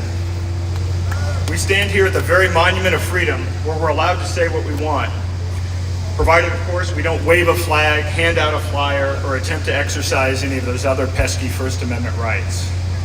In fact, with over 39 things banned here today, I'm surprised the National Park Service didn't just cut to the chase and ban freedom itself. But hey, we're here and we're still talking, and in a town where speech is restricted and war is unlimited, that's something of a victory. We gather today on the brink of disaster. The doomsday clock stands at 90 seconds to midnight, the closest we've ever been to annihilation since the height of the Cold War tensions in 1953. The ongoing conflicts push us closer to nuclear disaster. Entire cities lie in ruins, millions displaced, civilians killed. From Kiev to Moscow to Lebanon, the fighting rages on. The U.S. has poured billions into Ukraine while expanding NATO, profiting from the destruction with hundreds of thousands dead. Hawkish politicians downplay the risks, even suggesting nuclear war is winnable. But as Eisenhower warned, you cannot have this kind of war. There just aren't enough bulldozers to scrape the bodies off the streets. So I ask you, is this the world we wish to leave our children? A world forever poisoned by radiation, with survivors struggling atop the smoldering ashes of civilization? And who is the real enemy? It isn't America versus Russia or China. It isn't even West versus East. We face the threat of a global technocracy, where a single digital currency and social credit system will end free will itself. This isn't a theory. UN Agenda 2030 is accelerating before our eyes. We can't vote our way out. We are just one presidential election away from not the start, but the fulfillment of Agenda 2030. Do we think Congress will listen? DC is run by blackmail and money, and we don't control the money printer. In 2022, almost all incumbents won re-election. Congress will remain mostly the same, and if you think Trump will fix it, I've got a vaccine to sell you. You know and I know the winner of the 2024 election is going to be the same that it's been since 1948. The military-industrial complex and banks. Trump and Harris both propose increasing military spending. We fund an endless war machine that only benefits corporations like Lockheed Martin, Raytheon, and Boeing. They deploy their army of lobbyists to ensure the river of cash keeps flowing, no matter the human cost. All wars are bankers' wars. They always have been. Banks have profited from war and suffering for centuries, from the Rothschilds and the Napoleonic War to the House of Morgan funding both sides of World War I. During World War II, American banks financed both Nazi Germany and the Allies, and in Vietnam, our soldiers were killed by weapons funded by the same banks profiting from the conflict. This betrayal continues today. Banks that fund terror and oppressive regimes grow rich from the West's endless war on terror. While they thrive, it's our families and friends who pay the price. Ukrainian reconstruction is their next cash cow. These banks don't just hurt us as a nation, they devastate us as individuals. They drain us with predatory practices, drive families into debt, and crush us with inflation. They silence anyone who dares to resist, shutting down businesses and livelihoods that don't fit their agenda. They're not just profiting from war, they're waging one against us. To quote a banker from Citicorp, the only test we care about is can they pay their bills. They are not our friends, and they own both of the major parties in this country. How many here, show of hands, distrust big banks? We stand together, united not just by a common desire to stop the destruction of humanity, but by a deep burning distrust of the banks that fuel it. We're bound by the shared pain of watching our loved ones suffer while these institutions profit from chaos and misery. We don't just dislike them, we loathe them for the way they've torn apart our lives, our communities, and our future. Ron Paul has been warning us for years, and he was right. In End the Fed, back in 2009, he urged us to wake up, but no one listened. Since then, our debt and money supply have nearly tripled. His message was a lifeline, but we ignored it, and now we're paying the price. While global tyranny through the UN Agenda 2030 looms, ending the Fed by Congress is generations away. Bitcoin emerged from the 2008 crisis as a beacon of financial freedom. Peer-to-peer cash to break the grips of banks and the state. But that dream was hijacked by greedy insiders, the deep state, and financial giants, turning it into a slow, trackable digital gold. Now it's just another tool of control, and those holding it on exchanges are vulnerable, just like when FDR seized gold. Early pioneers like Ross Ulbricht, Ian Freeman, and Roger Ver were crushed, raided, imprisoned for daring to dream of a truly free money. My wife and I watched Ian get 8 years for simply selling Bitcoin, and I interviewed Roger weeks before his arrest in Spain. They're paying the price for challenging a system built on control. We can't let their dream die. We must fight for financial freedom, to make money a tool of liberty, not oppression. Roger Ver, known as Bitcoin Jesus, did more than anyone from 2010 to 2015 to bring Bitcoin to the world as its major merchant and investor in Bitcoin-related companies. He envisioned a future where money was free from state control and financial tyranny.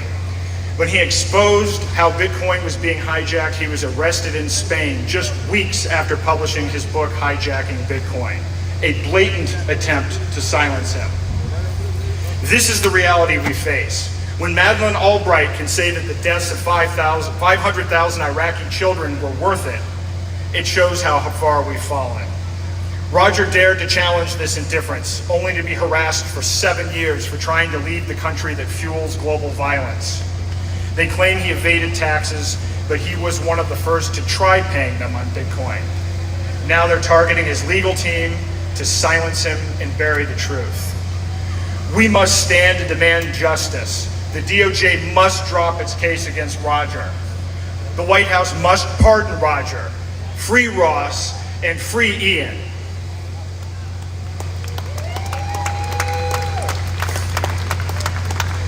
If Bitcoin isn't the answer, what is? I stopped using a bank in 2019. I now use primarily privacy coins like Zano and Monero, gold and silver instead of the US dollar. It is possible to begin transitioning out of the system, and it's something each of us can do right now. In fact, I ran for president to raise awareness about this issue. My platform was simple: ditch the dollar to stop World War III, halt CBDCs, and end the Fed. My message remains the same, and you never had to vote for me. Just vote with your wallet. We host workshops teaching people how to use alternatives to the dollar, and you can learn more about this at daylightfreedom.org. While this event is called Rage Against the War Machine, I urge a different approach. Rage often hides deep sadness. Of course we're sad. We watched the Bill of Rights be torn apart since 9/11, while America leads globally in only 2 areas: defense spending and incarceration rate. We need to set fire to tears and strike at the root by starving the beast. War depends on fiat currency. The government issues IOUs to the Fed, which then creates money out of thin air in a database. This is the very definition of a central bank digital currency. The government then writes checks to buy weapons and fund wars that kill our children and innocent people all over the world. The IRS serves as a collection agency for the Federal Reserve, making sure the bankers get paid by force. It's time to exit the Fed and ditch the dollar. Every time you buy a cup of coffee at Starbucks using the dollar, you're enabling the funding of the UN, which, in addition to employing 3,300 pedophiles responsible for over 60,000 rapes in the past 10 years, also participated in the October 7th attack on Israel. Every time you buy something through Amazon with $1, you contribute to the funding of the blowing up of innocent children in Lebanon. Every time you pay your taxes, you're funding both sides of every conflict in Ukraine and Russia, China, Taiwan, and Israel and Lebanon. The way to vote no to war is through radical non-compliance. Ditch the dollar now. How many claim to be anti-war but have 401ks and retirement portfolios that have investments in the merchants and merchant bankers of war? Our money is a form of energy. You can't truly be anti-war while investing in and using the currency that fuels it. Picking a puppet as our slave master every 4 years isn't a choice. It's a manufactured illusion designed to make us feel like we have a stake in a rigged system. We make 35,000 choices every day. Start right now by not investing in the war machine or using the dollar. Some label this call for peaceful resistance too radical, but those in power will call any challenge to their profits too extreme. They said the original American revolutionaries and civil rights leaders were too radical. If radical means going to the root of injustice, then we must be radical. If just 3% of us ditched the dollar and started using alternatives for day-to-day transactions, we could collapse their house of cards in less than a week. Future generations will tell the story of the day we found our voice and said enough. The war machine ends here. The call to action is simple. Ditch the dollar and start using privacy cryptos, gold, and silver. Then tell 3 others to do the same and encourage them to spread the word to 3 more people. Just as 3% of the population who fought in the American Revolution made a profound impact, so too can we transform our society through collective action. It's up to we, the people. Let them hear us. Ditch the dollar now. Let them hear our voices across this land. Say it with me. Ditch the dollar now. Let them hear our voices in Kiev, Moscow, and Tel Aviv. Ditch the dollar now. Let them hear us across the globe. Ditch the dollar now.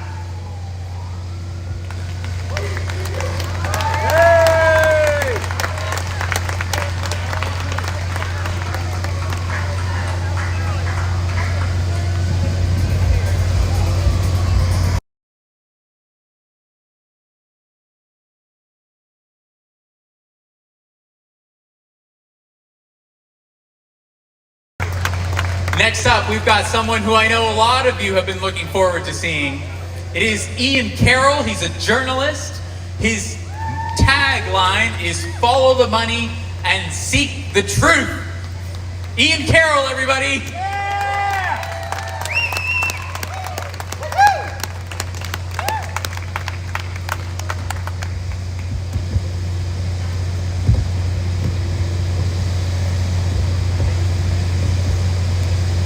Hello, Washington. Hello, America.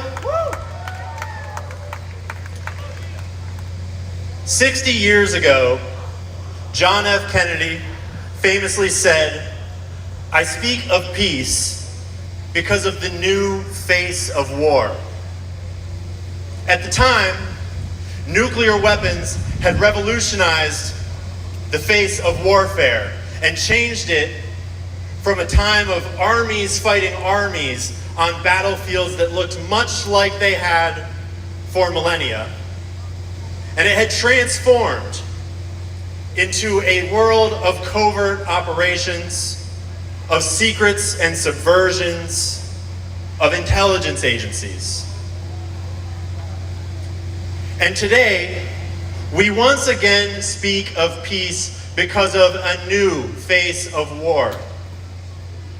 And certainly, proxy wars and subversion still happens, and we are here to protest that.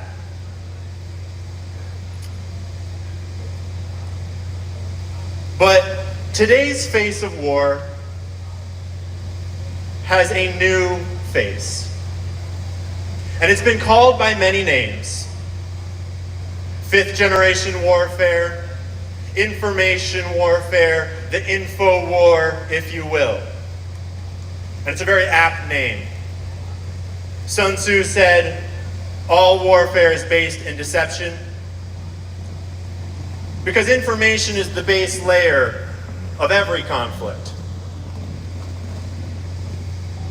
But that fact takes on striking new importance when every single man, woman, and child around the world is carrying a supercomputer in their pockets that can answer your every question, that can connect you to people around the world, and spread information nearly instantaneously.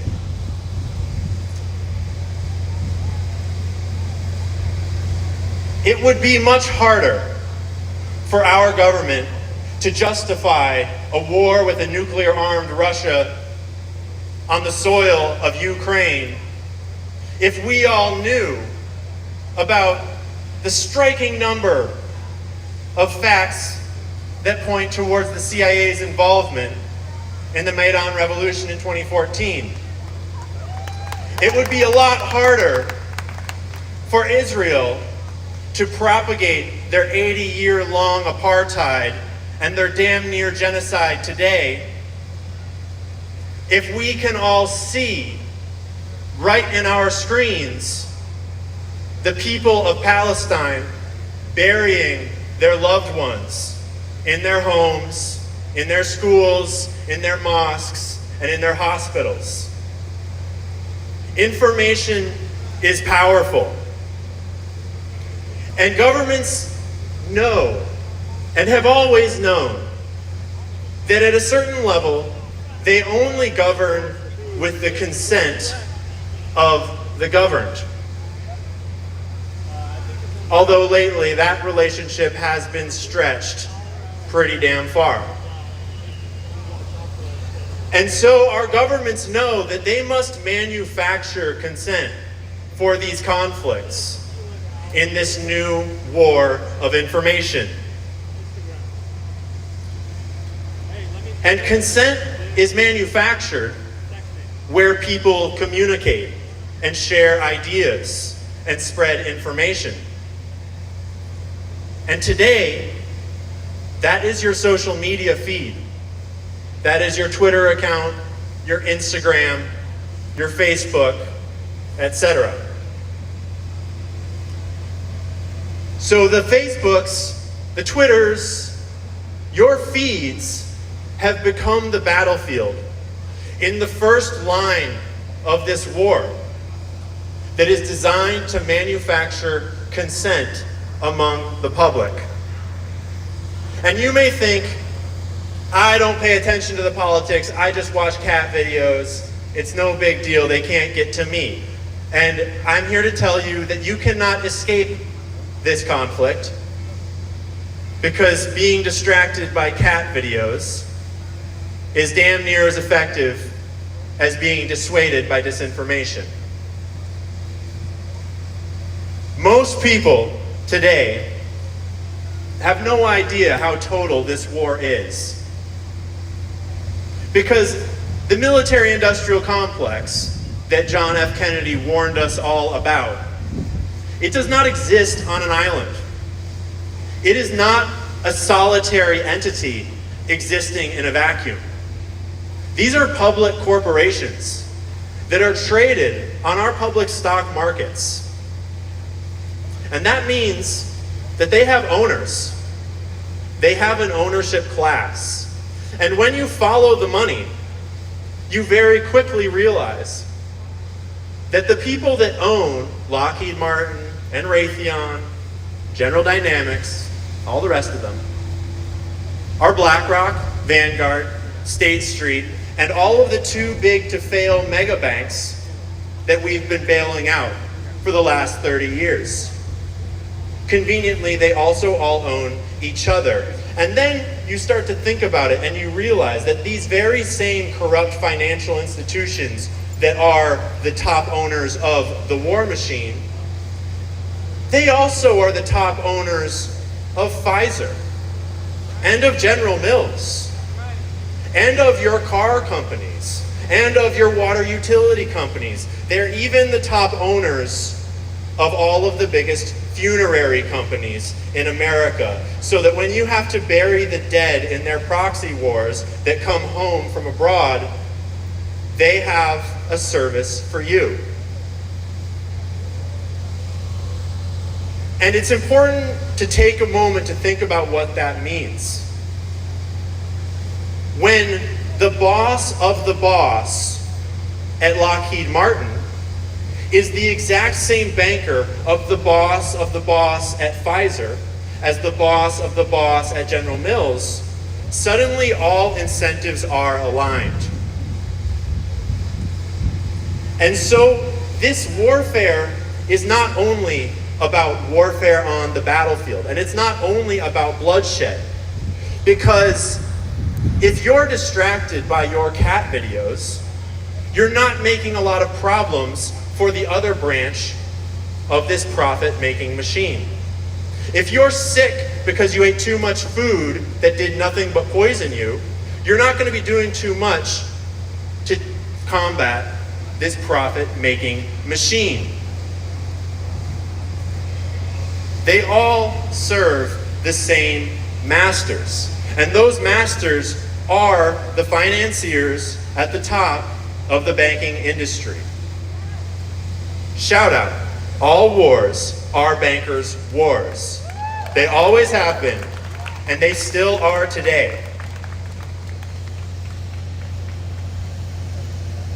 In a world of aligned incentives, it is highly profitable to all involved to keep you distracted, to keep you unhealthy, to keep you afraid, to keep you angry with one another. Because if you're not creating profit in that avenue, you're probably creating it in one of the other avenues.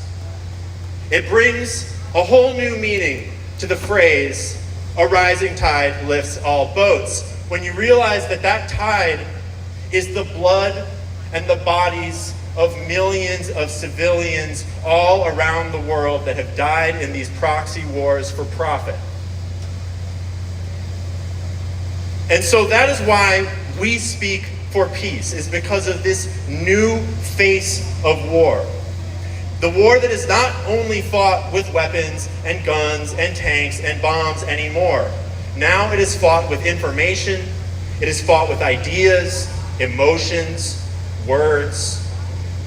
Because the information that manufactures the consent to allow this to keep on going on is the most important weapon in their arsenal.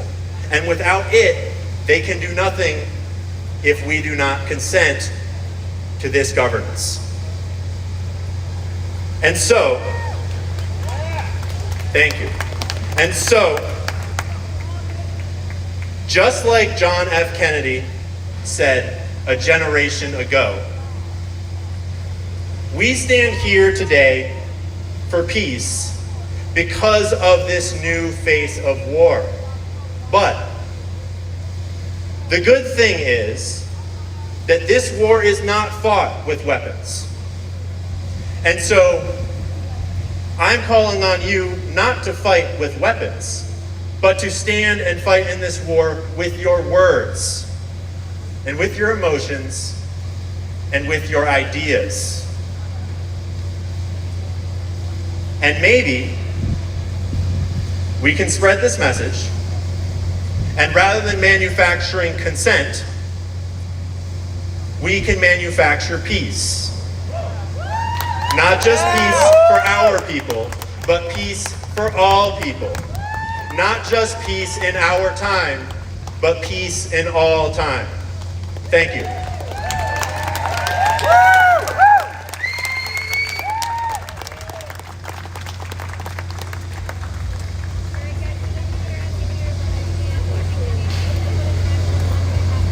Thank you, Ian. Up next, we're going to have Jordan Page. We're going to get some really great musical. Oh, you want to talk?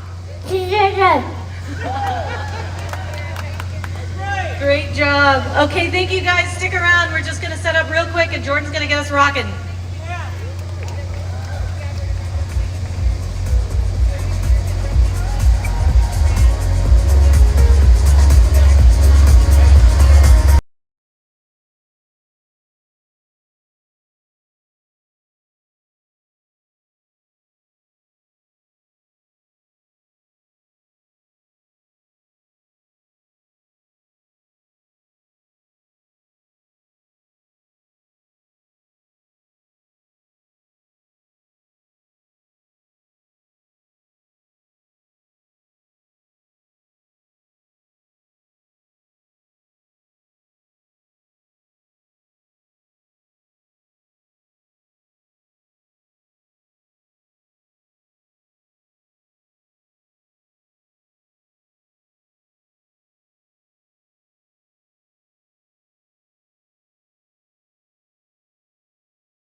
everybody. My name is Jordan Page. It's great to be here. I flew out from Spokane, Washington to be with you guys today. I've been an anti-war voice, an anti-war activist for many, many years now. This is my very good friend, close friend, Tatiana Moroz.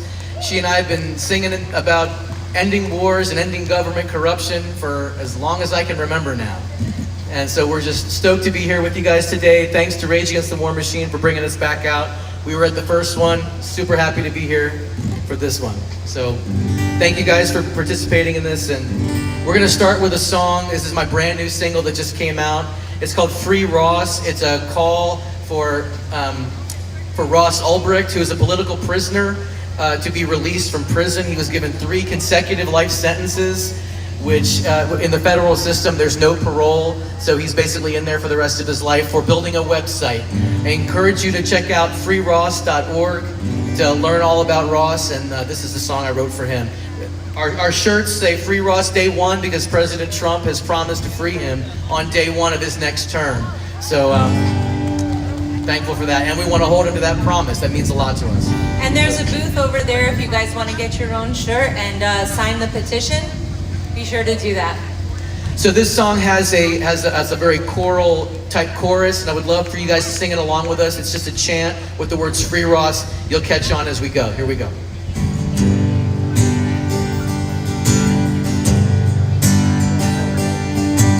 Is there anywhere on earth where a man can still be free? Will he bear the weight alone, or will he have to bend the knee? Is there no one in this land who grows tired of the game, where the wicked gather stones and build up prisons in our name? There's a story that you've heard before. It's been told in every age of a gentle soul misplaced inside a cage. Whoa.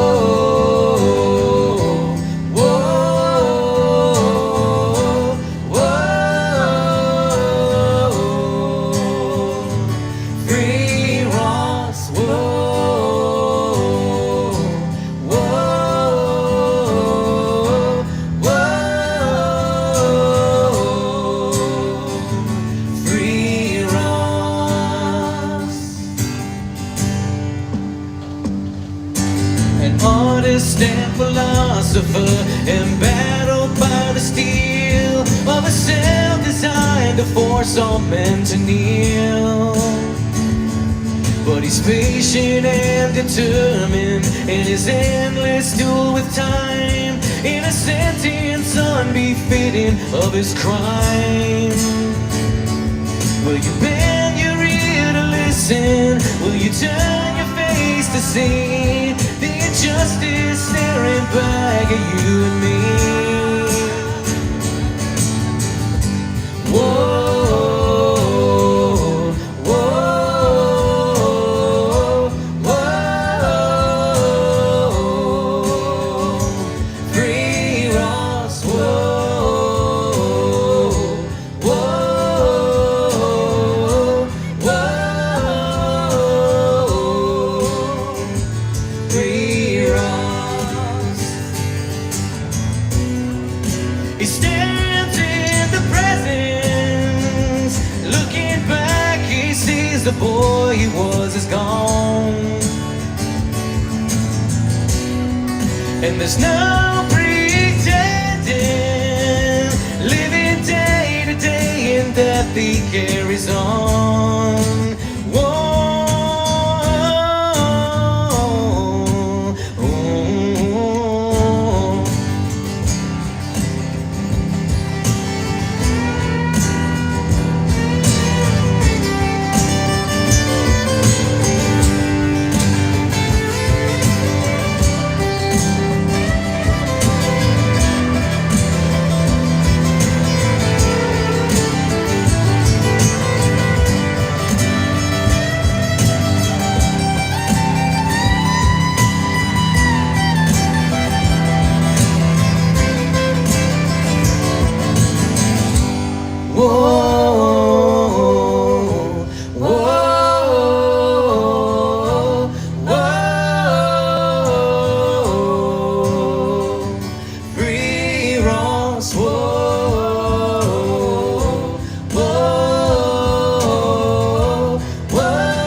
free.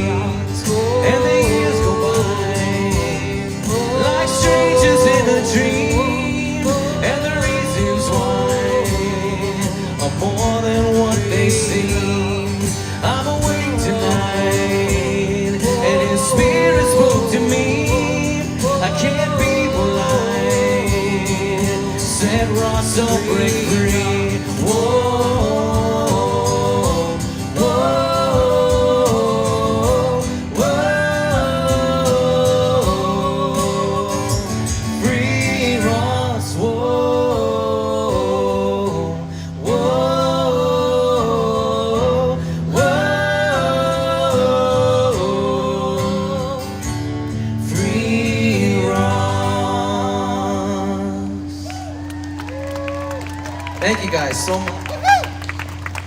You guys know any politically influential people? Please introduce them to the Free Ross team. They're looking for all the allies they can find.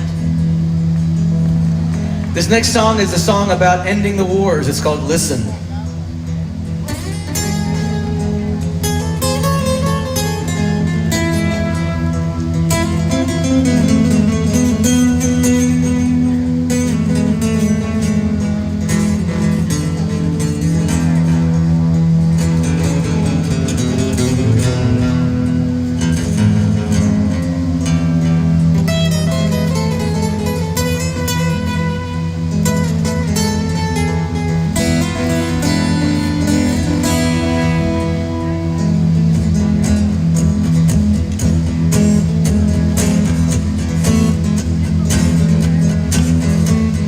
Listen to the sound that you hear like an echo in your head. There's a strange vibration rising out from the heart of America, America.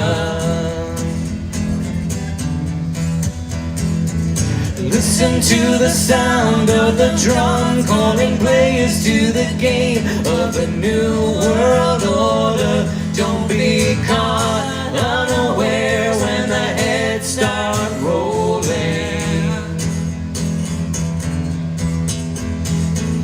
No, it couldn't happen here. I know it never happened here. But I will not submit to authority of man. I'm alive, I'm awake. This is more than I can take. If you had an open door, would you kill a little more? Listen to the cries of the dead falling in Afghanistan. Is there no one out there? I see drones dropping bombs on the slums of Arabia. Listen to the sound of applause in a chamber full of men staring out their people as they plan their assaults on the heart of America.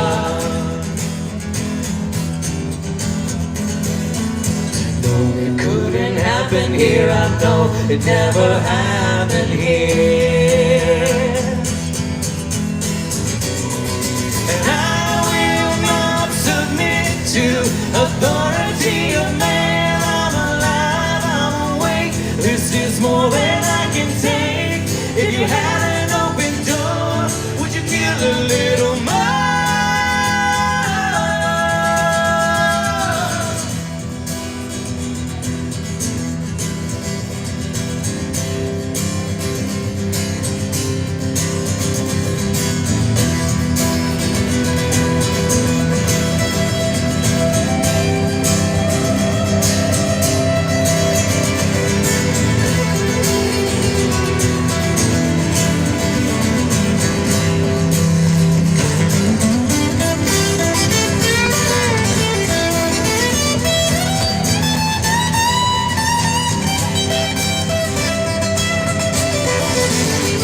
There's a war machine in motion, and the bullets fall like rain. And the light in the eyes of the innocent has faded into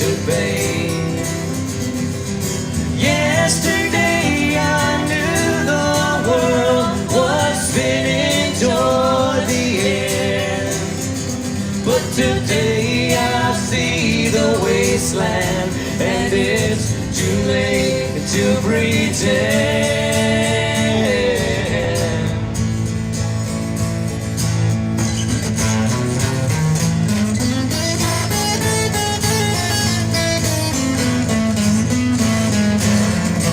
Listen to the words of a man with a rifle in his hand. Don't be mistaken, I believe in peace, but I won't be taken.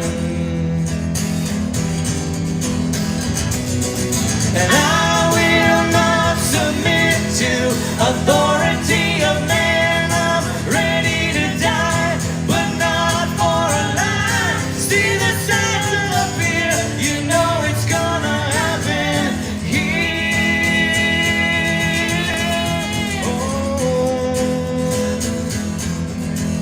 Oh, yeah.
Thank you guys. You can find all these songs at jordanpage.net. That's my website. I'm all over the internet. Just look up Jordan Page and you'll find me for sure. Unless you're being shadow banned. That's true. That does happen from time to time. Please give it up for my friend Tatiana Moroz. I've got one more song for you guys today, and this is a brand new song that no one's heard. Thanks, Tatiana, very much. So I feel very strongly that God directed me to become an anti-war activist. I think he wants to end this senseless slaughter of children all over the world, innocent people. Just always remember that the devil works in deception, and all warfare is based in deception. And so everyone wants God to be on their side, but I'm trying to be on God's side.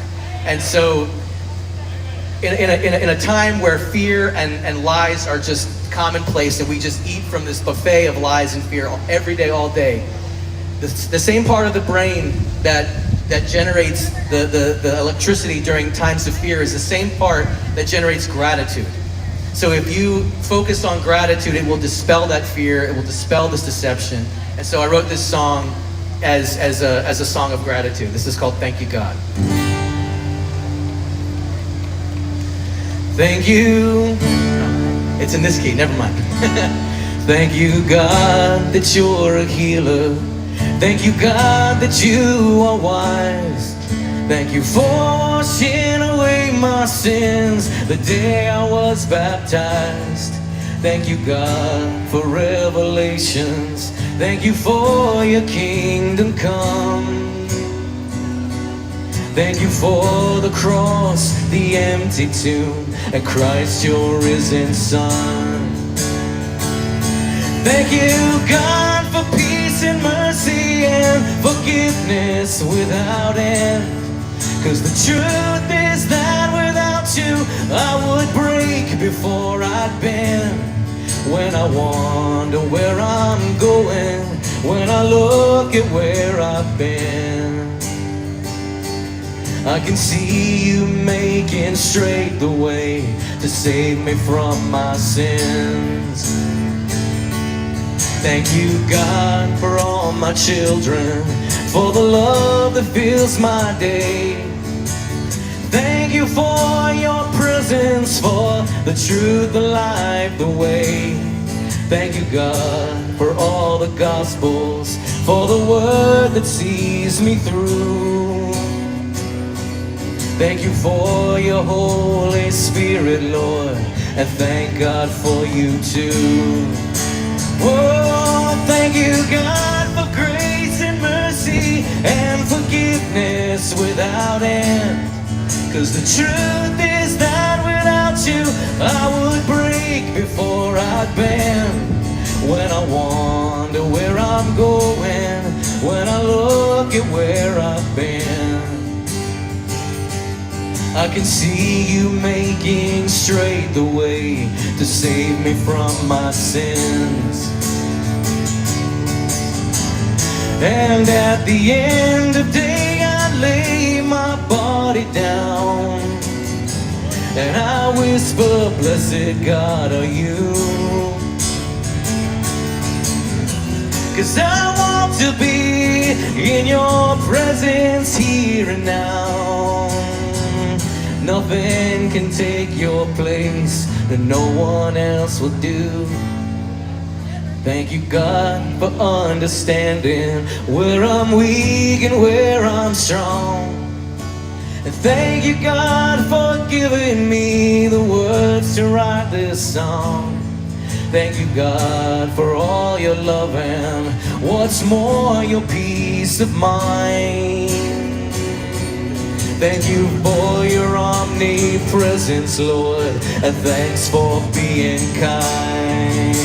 Whoa, thank you, God, for peace and mercy and forgiveness without end. 'Cause the truth is that without you, I would break before I'd bend.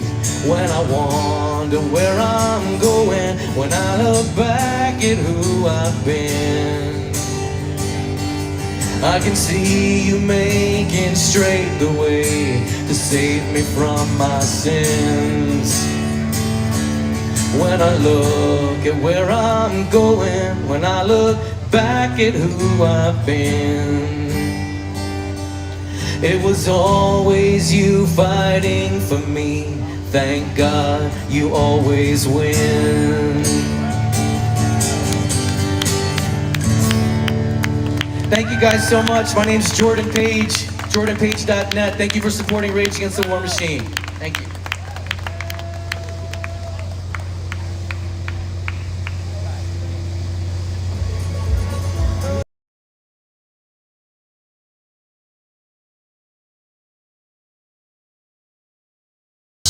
Thank you so much to Jordan Page.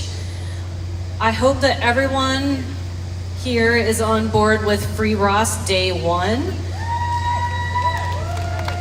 Ross Ulbricht is a political prisoner. I think that libertarians, the dissident left, independents, everybody who's passionate about the anti-war cause is also passionate about freeing Ross Ulbricht, and also very, very excited that Julian Assange has been freed. We are working on getting him a pardon, if not from this administration, the next one. I think we're all hopeful, we're all working very hard on that. We are also waiting on a podium that will be out ASAP.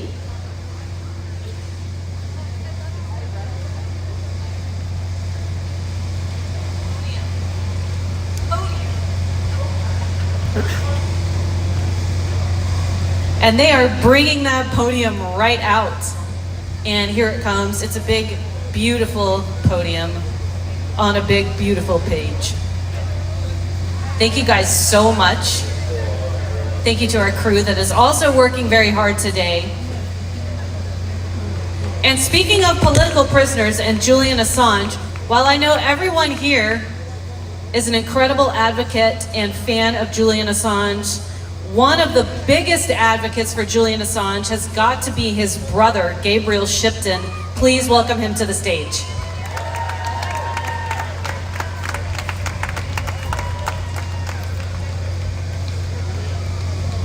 Hello everyone, hello Washington. Wow, what a day, huh? It must be nice under those trees in some shade. Feel bad for anyone who has to stand in the sun. But first off, I want to thank the organizers, Nick and Angela, and everyone else who's working hard behind the scenes to make this happen. So much work goes into pulling these events together, and all credit to them for pulling this one off. My name, as Angela said, my name is Gabriel Shipton, and I'm here not just as an advocate for peace, but also as the brother of one of the war machine's greatest enemies, WikiLeaks founder Julian Assange.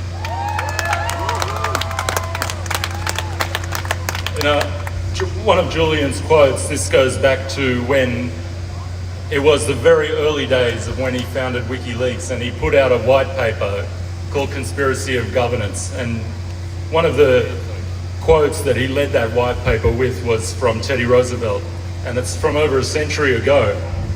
And it says, "To destroy the invisible government, to befoul an unholy alliance between corrupt business and corrupt politics is the first task of statesmanship."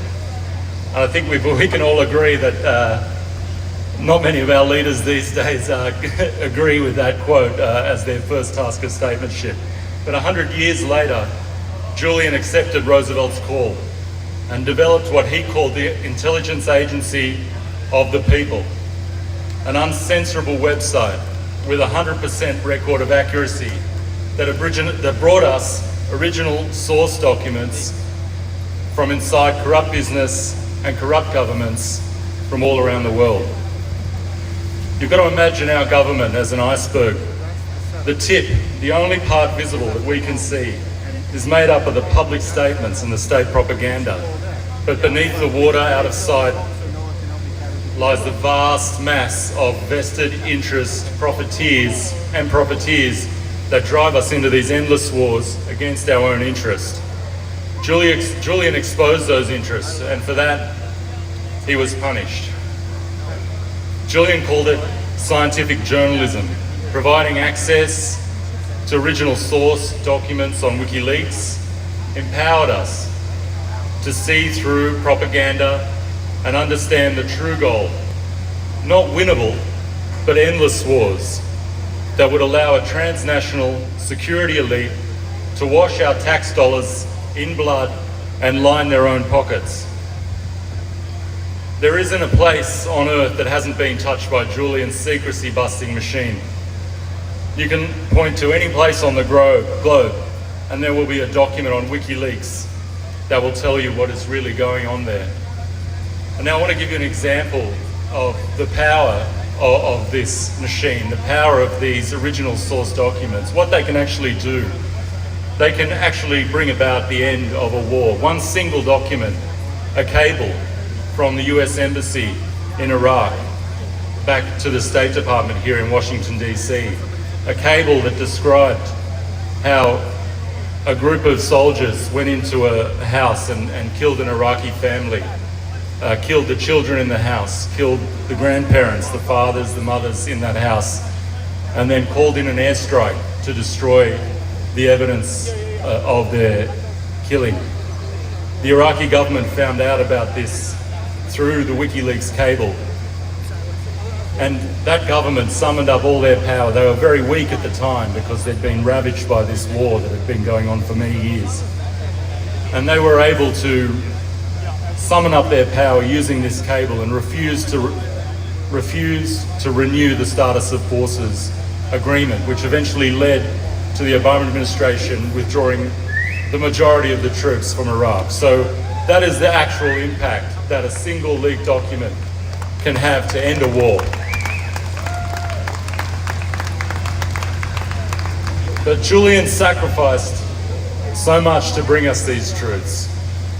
He was detained for 14 years in the United Kingdom, 7 years in a tiny apartment, the Ecuadorian embassy in the centre of London, 5 years in a maximum security prison, enduring essentially what is solitary confinement in his cell, to 2 by 3 metre cell, 22 hours a day, for years and years on end.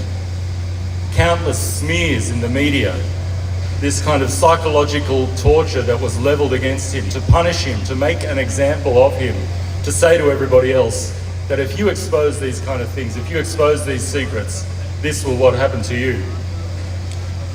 And in 2017, I think this is very relevant because in 2017 what we saw was a speech by then CIA, the new CIA director Mike Pompeo, and in his first public speech he declared a fatwa against Julian and WikiLeaks. And it was at that point that we saw Julian's refuge in the Ecuadorian embassy became a black site in the centre of London. Every single move that Julian made within that embassy was recorded on high digital cameras, digital recordings of meetings, sound recordings, and all these recordings were sent back to headquarters every 15 days. Later on, we would go on to find out that there were plots within the CIA, plots and sketches drawn up to assassinate Julian, and also a plot to kidnap Julian from the Ecuadorian embassy. And that plot eventually took place with the legal cover given by the Department of Justice, a weaponized Department of Justice. But just a couple of months ago, Julian there is good news. Don't worry, there's good news. Just a couple of months ago, Julian was freed, so yeah. And I got to sleep on his couch for the first time, so that was pretty nice to be able to go to my older brother's house and sleep on his couch. I've been so used to traveling around the world advocating him, and now he's been able to give me a place to rest. So that was a pretty nice moment to see him and his two little boys back together again. Just enjoying family and an end to his suffering, which is very relieving for our family. But it was through a global effort, a global grassroots effort of activism that led to his eventual freedom. Hundreds of thousands of people like you, all you people here today, around the world advocating with their elected representatives, signing petitions, donating, taking it to the streets, brought about that change. And it's one of the few concrete wins we've had against the war machine in the last years. On Monday, Julian's going to be speaking publicly for the first time since he was released. So, I think he's going to be saying, "I'm back, fuckers," which will be pretty cool. So we're all looking forward to that, and looking forward to having his voice back with us and hearing what he's got to say about what's going on right now. But his freedom didn't come without a price. He was convicted by the DOJ for communicating with a source and publishing the information that source provided, information in the public interest. The conviction under the Espionage Act goes directly in the face of the First Amendment in this country and opens up a perilous pathway for the DOJ to prosecute journalists and publishers who have the courage to tell the truth about war. That's why we are pushing for a full pardon for Julian, to send a real message to the DOJ that they have overstepped here and that they can't threaten the First Amendment like this, and to wind back the awful precedent that's been set. One of Julian's sayings that we should always carry with us in these repressive times is, if wars can be started by lies, then peace can be started by truth. By educating ourselves By educating ourselves with truthful information, we become empowered to question, to act, to protest, and to demand peace. And people coming together for peace is powerful. I can tell you a funny family story of ours. Back in 1970, a man and a woman attended an anti-Vietnam war rally, two people coming together for peace. At this rally, these two people got together over their shared desire, their desire for peace. But the next year, Christine gave birth to Julian Assange, and the rest is history. So we may not witness the full scale of our action together today, but when we come together for peace, we can alter the course of history.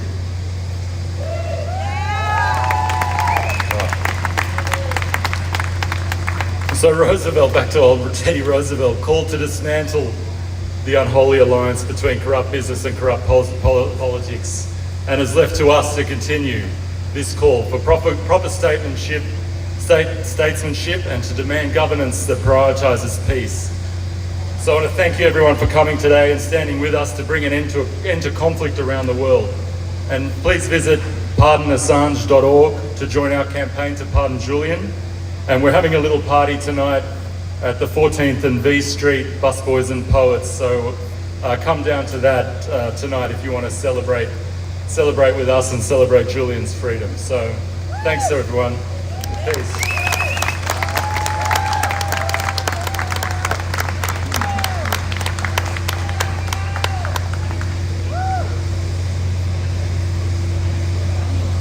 Give another round of applause for Gabriel. It's been a privilege to see the way that Gabriel and Stella and the Assange family has fought for his freedom and that they finally achieved it. Gabriel has brought all of his skills as a remarkable filmmaker to really chronicle that fight.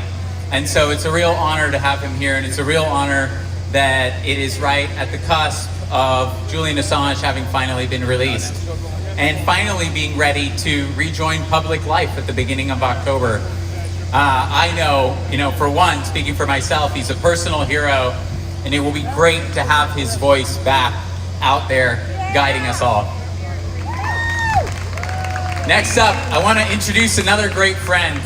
It's Jose Vega. A lot of you will know him. Anyone who's in the anti-war movement will know him, because he has really pushed forward this tactic of confronting the warmongers to their face. He will go to their events, he will call them out, whether they're in the media, they're politicians, and now he's getting into politics himself. He is running for Congress in New York's 15th district. It is Jose Vega.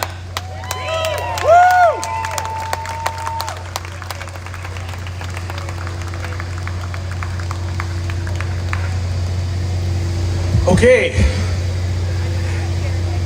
It's crazy to think that I was here a year and a half ago in February when we had started this process of interventions, where we were crashing town halls and congressional town halls, we were crashing news media, we were crashing all kinds of things. And we were going viral for it, for speaking the truth. And I'm proud here to be associated with so many like-minded people, to share the stage with people who want freedom. Freedom of thought. Freedom for our families. Most importantly, I am associated with people who have declared their independence. And as a result of people declaring their independence, that has put us one notch above the general minutia, the general population of people who are currently caught up chasing a delusion, including in this 2024 presidential race. Real people and real lives are in the balance. Because we have declared our independence, we are continuing to just go quicker than most people. Others who believe that they can win may have sprinted for a while, but they are dropping by the wayside. We should not look around only to find that our friends aren't there anymore with us, or our enemies are there with us. And if we're the only ones running, that means we have to step in and lead and be the leaders and take control of the situation that is before us today. Our country is looking into an abyss right now, and the entire world is looking into that same abyss. Are we going to allow this so-called country, Israel, to bomb countries like Lebanon and Gaza and turn them into rubble just because they can? But here's the truth. What everyone here is doing is much more powerful than so-called tyrants who think because they can command death at will that they have power. But the real power is here, in front of the people who have gathered here in this place of rotten corruption that once stood for something so great. And as my friend Nick Brana said, yes, I am a congressional candidate, and I'm running against Richie Torres. And I'm proud to say I'm not running alone. My friend Diane Sayre is also running for U.S. Senate in New York. But we are not running for the glory of it, because glory is not the prize. We are not running to become wealthy, because wealth is not the prize. And we aren't running for fame, because fame is not the prize. Look at what is happening to the rich and famous in Hollywood right now. And in New York City, where I come from, the prize is freedom. We are running for the prize of freedom. The freedom to think for ourselves, the freedom to do for ourselves, the freedom to build strong, beautiful, robust cities. The freedom to discover new ways of thinking, of changing the world, of bringing wealth to the poor, of bringing water to the desert. We don't believe in government by artificial intelligence like Samantha Power does, or Zelensky. We believe in government by real intelligence, the real intelligence of real people. We don't believe in phoning in our freedom. We don't believe in self-government by smartphone. We believe in people being accountable to other people, not to an app. Food is not grown on an app. Water is not purified on an app. A smart robot is not going to walk into a burning World Trade Center to save you. That takes a person with a heart. That takes a person with a heart. And that is the only way we can return our freedom to the United States. It's the only way to return freedom to Europe, and it is the only way to maintain freedom around the world. One Nelson Mandela is worth 1,000 tech-savvy consultants that think they know how to run a government. And it is good to remember that often in the history of humanity, there has been one person who has been right when everyone else has either not known what was right or has been completely wrong. When Einstein wrote his paper on special relativity, he was the only person in the world that knew that the universe didn't work the way everyone else thought. He was right, even though many people thought he was wrong. When Beethoven wrote his Ninth Symphony, even though he was deaf, he was the first to have heard it before the rest of humanity could have heard it. And when Martin Luther King gave his speech at this mall 61 years ago, he did not know at this time that everyone else would be wrong when he was right. Especially when he said the words that the choice is not between violence and non-violence. The choice is between non-violence and non-existence. And that is where we find ourselves today, friends. I ask all of us not to just sit here and listen to each other, but to move and act, and to get others to declare their independence that you have already declared for yourself, because that is your responsibility. Freedom is the ability to make other people free. And if you believe that, you must act in that every second of your life. So thank you all for having me here. Yeah.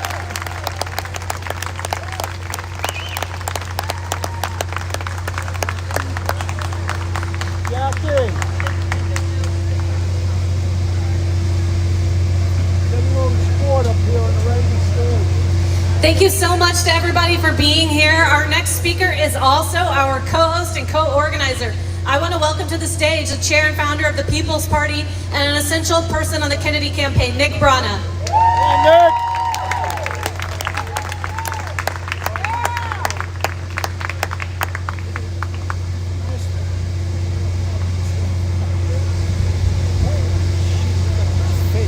Hello, everybody. Hello. Great to see you. Good to see you raging against the war machine. Who was here the first time for the Fish Rage Against the War Machine? That is great to see. We have a lot of our amazing speakers who are with us the first time too.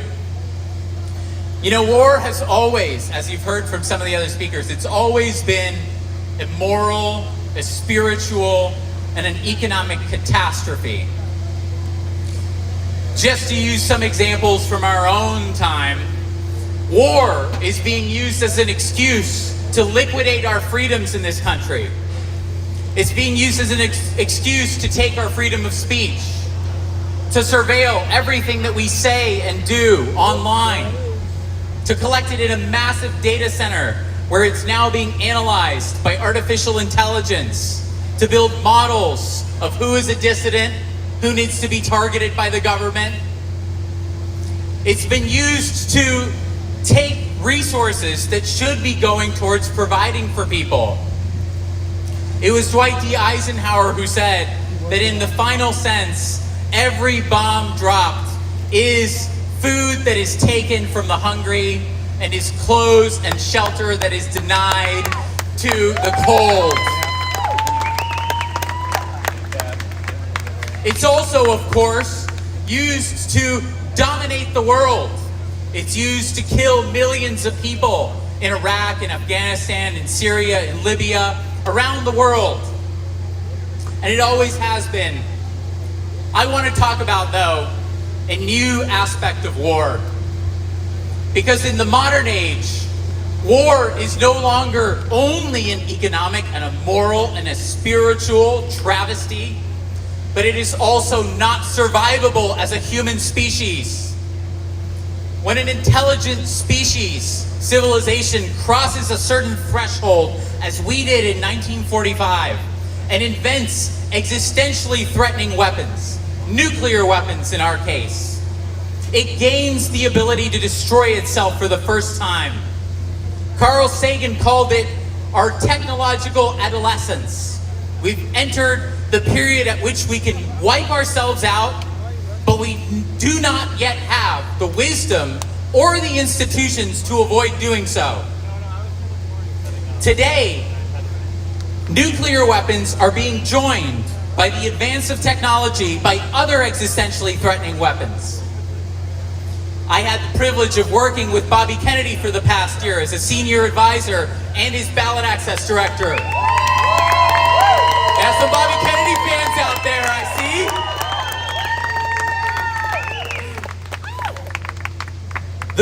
One of the main reasons that I joined his campaign was that Bobby was the only one who understood, out of all the candidates, he understood this risk. He understood that we had crossed qualitative thresholds in our technology that now gave war the ability to destroy humanity entirely. And he was the only one who had the courage to speak about it, as he has the courage to speak about so many things that others don't. He said, for example, he pointed out, and of course he was criticized for this, for saying that we've now developed ethnically targeted bioweapons. We can now design viruses, combine them through a process called gain of function to mix all of the deadliest properties. We can make a virus, whether it's in a corporate lab, a government lab, or even a university lab now.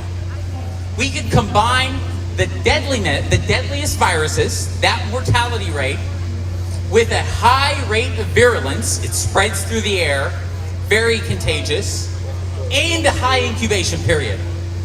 That means that millions and billions of people around the world could be sick before you are even symptomatic. How long is it before a state, whether it's the United States, Russia, China, releases such a virus, as we saw with COVID? And another existentially threatening risk that I want to talk about that must make war obsolete now is artificial intelligence. The leaders in the field of artificial intelligence a year ago signed a letter saying that AI is on par with nuclear weapons and engineered viruses as an existential threat. And it needs to be taken that seriously. We need global conventions to be able to manage artificial intelligence and prevent it from destroying ourselves. Leaders in the field of AI are saying that we can achieve artificial general intelligence as early as 2027. AI is now in the process of being militarized and taken over by the Pentagon. One of the leading companies in AI, OpenAI, which developed ChatGPT, gained 100 million users in lightning time. Only one of a handful of companies that's leading.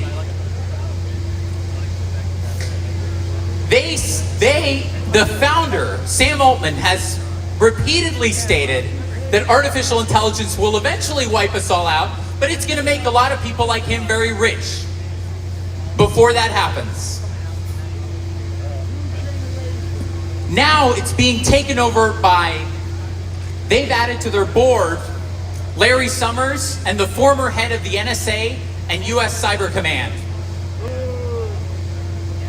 So the question that comes to my mind is, in this world, this brave new world, this 1984 that we're sinking into, where we're hypnotized by the pace of technological advancement, dazzled by escapism and political theater and meaningless content, more connected than ever, yet more alienated and alone than ever. Is there still enough fighting spirit within the human will to be able to reverse course? Humanity is being euthanized. The drug is slipping into our veins, numbing the pain of this world. Our vision is blurring, a darkness closing in from the periphery. Our focus is slipping. What will we find as our eyes close and we fall deeper into our collective unconscious? Will we go quietly into that good night?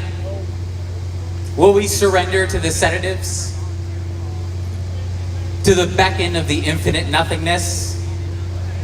Or, as life hangs by a thread on this world, will a final flash of those who we love, of the incalculable beauty and value of life on Earth, light up our neurons? Will it cause our minds to pump adrenaline, our hearts to beat faster, our free will to awaken from the encircling darkness, our eyes to burst wide open, our lungs to breathe in deeply, our bodies to shoot up right, our hands to rip the IVs from our veins, our voice to roar? We will not go quietly. Say it with me. Yeah! Say it with me. We will not go quietly. Fight, fight, fight, fight, fight, fight, fight. Thank you.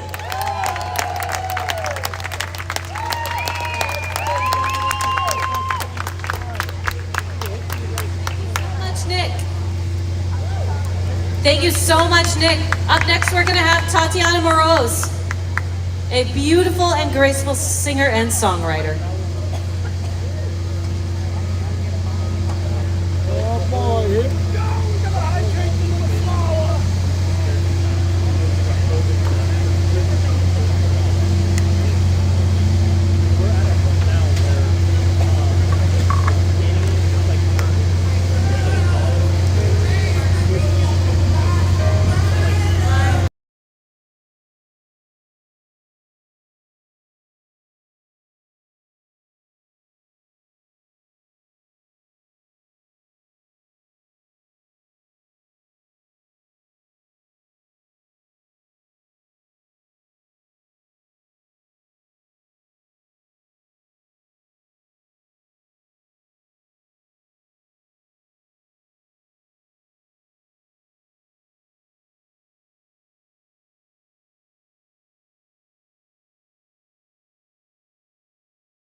die.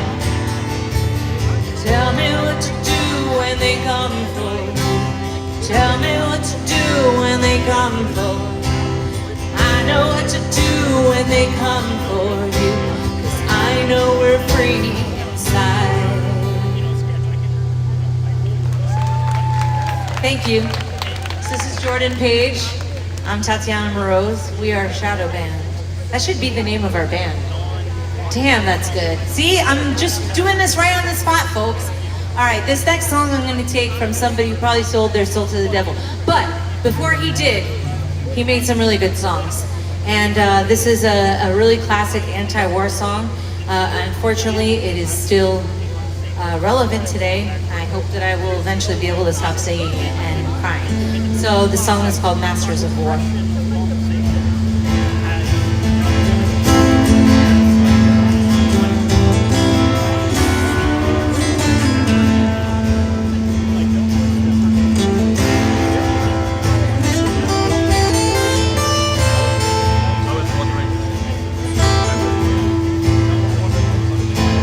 You masters of war, you that built all the guns, you that built the death planes, you that built all the bombs, you that hide behind walls, you that hide behind death. Want you to know I can see through your mask. You that never done nothing but built to destroy. You play with my world like it's your little toy. You put a gun in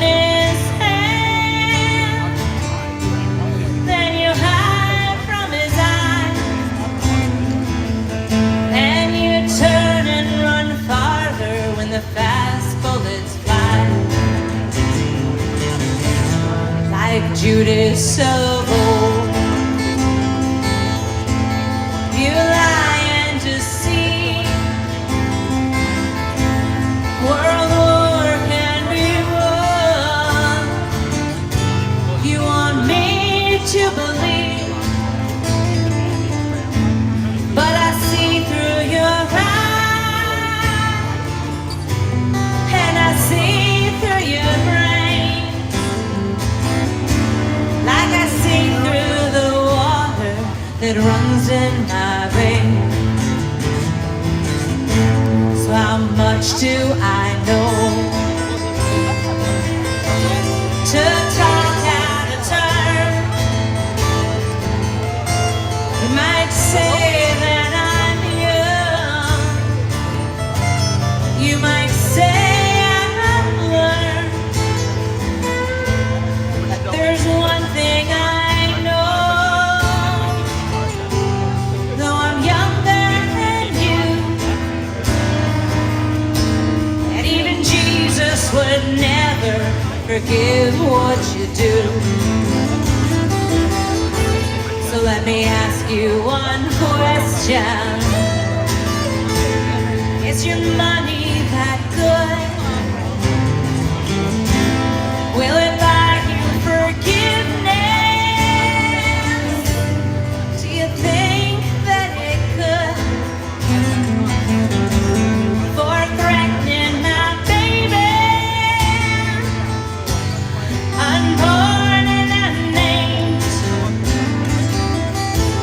You ain't worth the blood that runs in your veins.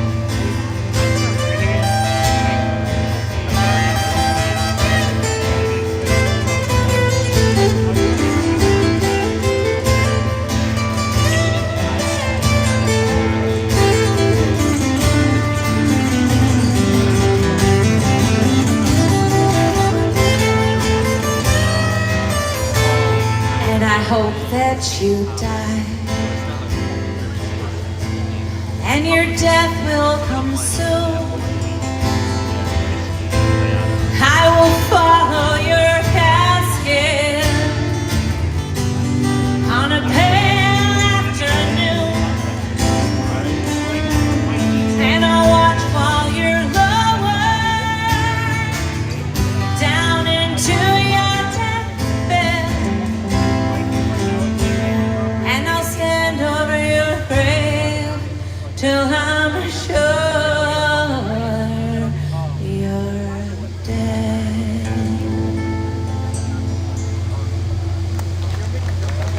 Thank you. Thanks, Jordan.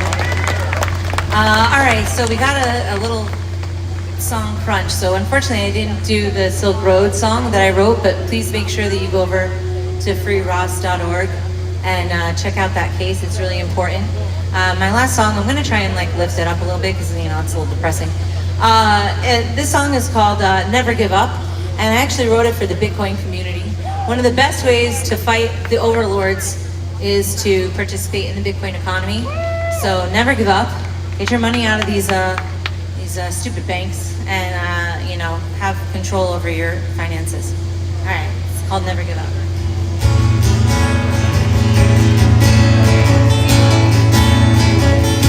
So happy this is happening. Bitcoin marching to the happening. 'Cause we've come so far. Get here now. The bear market was a nasty one. Let's admit it wasn't very fun. But it's ride or die. Not about the price. Welcome to the family. Did you get your first Satoshi?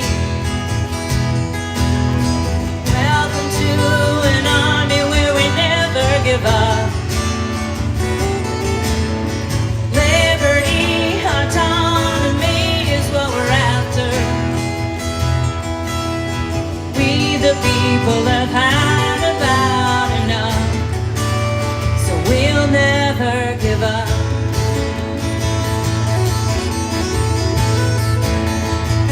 Central banking just ain't the same. Only wanna play corruption games. Wanna censor everything we do. Inflation that'll steal from you. Wasting money funding all the wars. It's always something we did not ask for. We can be more civilized. Violence won't make it right. Welcome to the family. Did you get your first Satoshi? Welcome to an army where we never give up. Liberty, autonomy is what we're after. We the people have had about enough, so we'll never give up.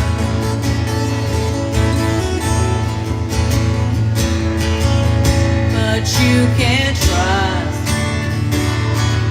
You gotta verify, and it's tough when you find they're not your friends. Yeah, we all wanna be the big chief of money. Lizzie the Cherokee, loving Sam Bankman-Fried. Can't you see they're lying?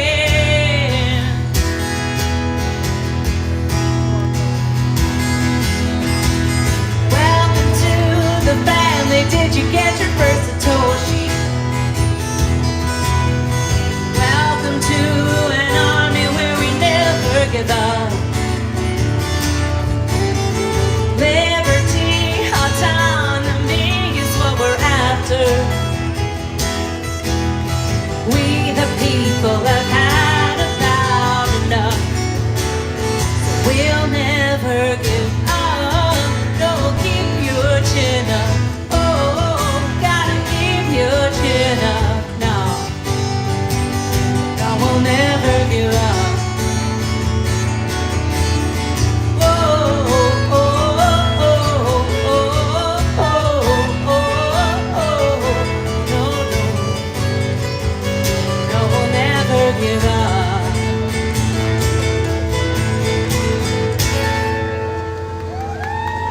All right, homies, buy Bitcoin, support Free Ross, tell your friends, you gotta amplify these voices. So thank you all for coming out. Thank you to Rage Against the War Machine. This is Jordan Page. My name's Tatiana Moroz. Peace.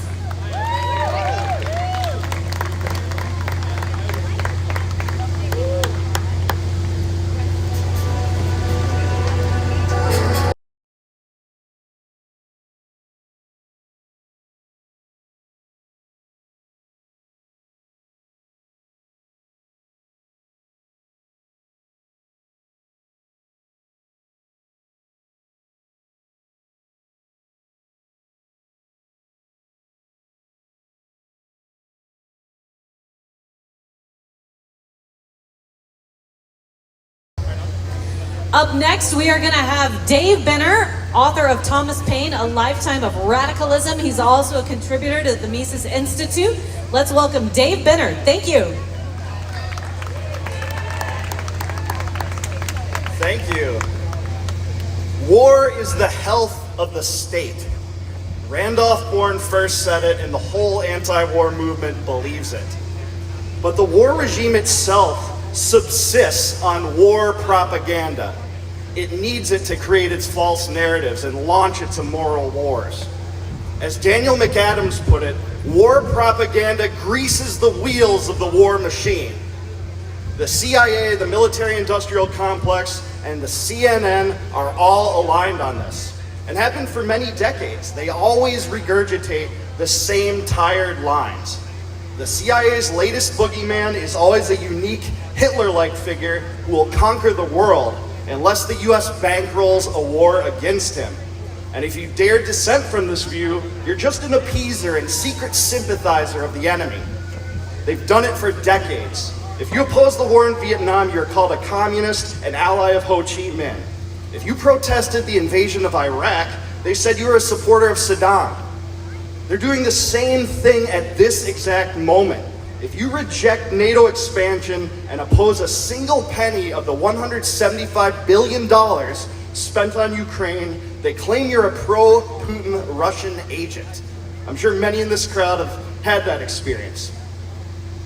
If you take issue with Israel's warpath of bloodshed and devastation in Gaza, the war propagandists will say that you've chosen the side of Hamas.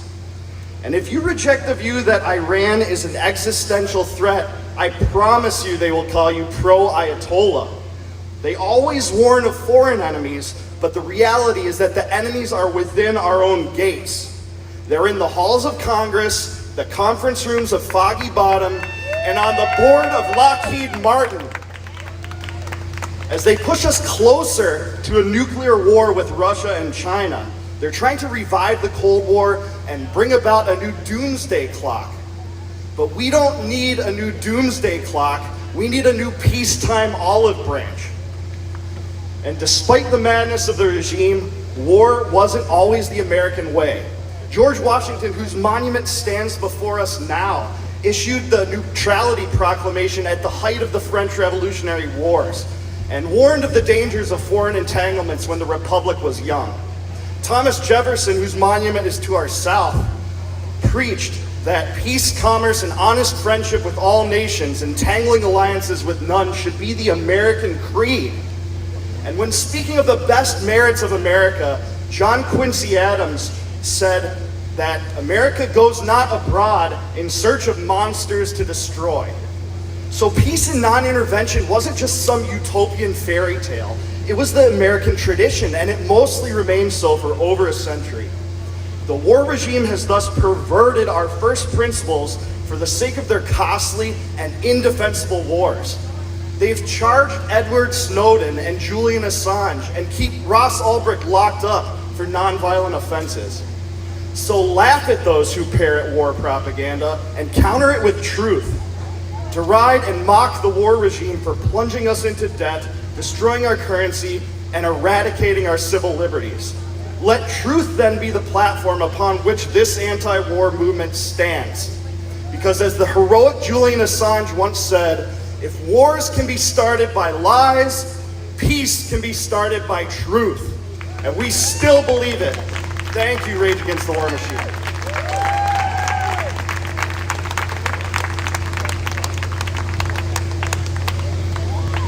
Thank you so much, Dave Benner. Up next, I want to welcome to the stage one of the most courageous and principled anti-war voices. He knows how to attack the right from the right. Please welcome Dan McAdams, director of the Ron Paul Institute.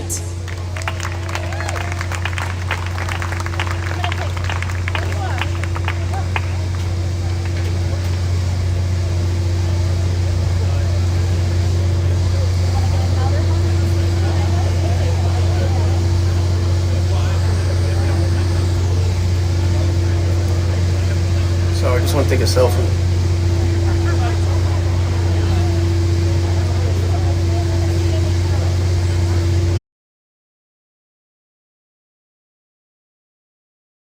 Rage Against the War Machine 2.0. I'm honored to be in front of you all. I'm humbled to be in front of you all. In fact, nearly 22 years ago, I was right here protesting the impending Iraq War. It was in January and it was freezing cold. Maybe some of you were there as well. I was wheeling my then almost 2-year-old son in the freezing. They're also based on narratives. So I'm going to talk a little bit about narratives today because we're fighting war with narratives, and narratives are made to keep people quiet. They're made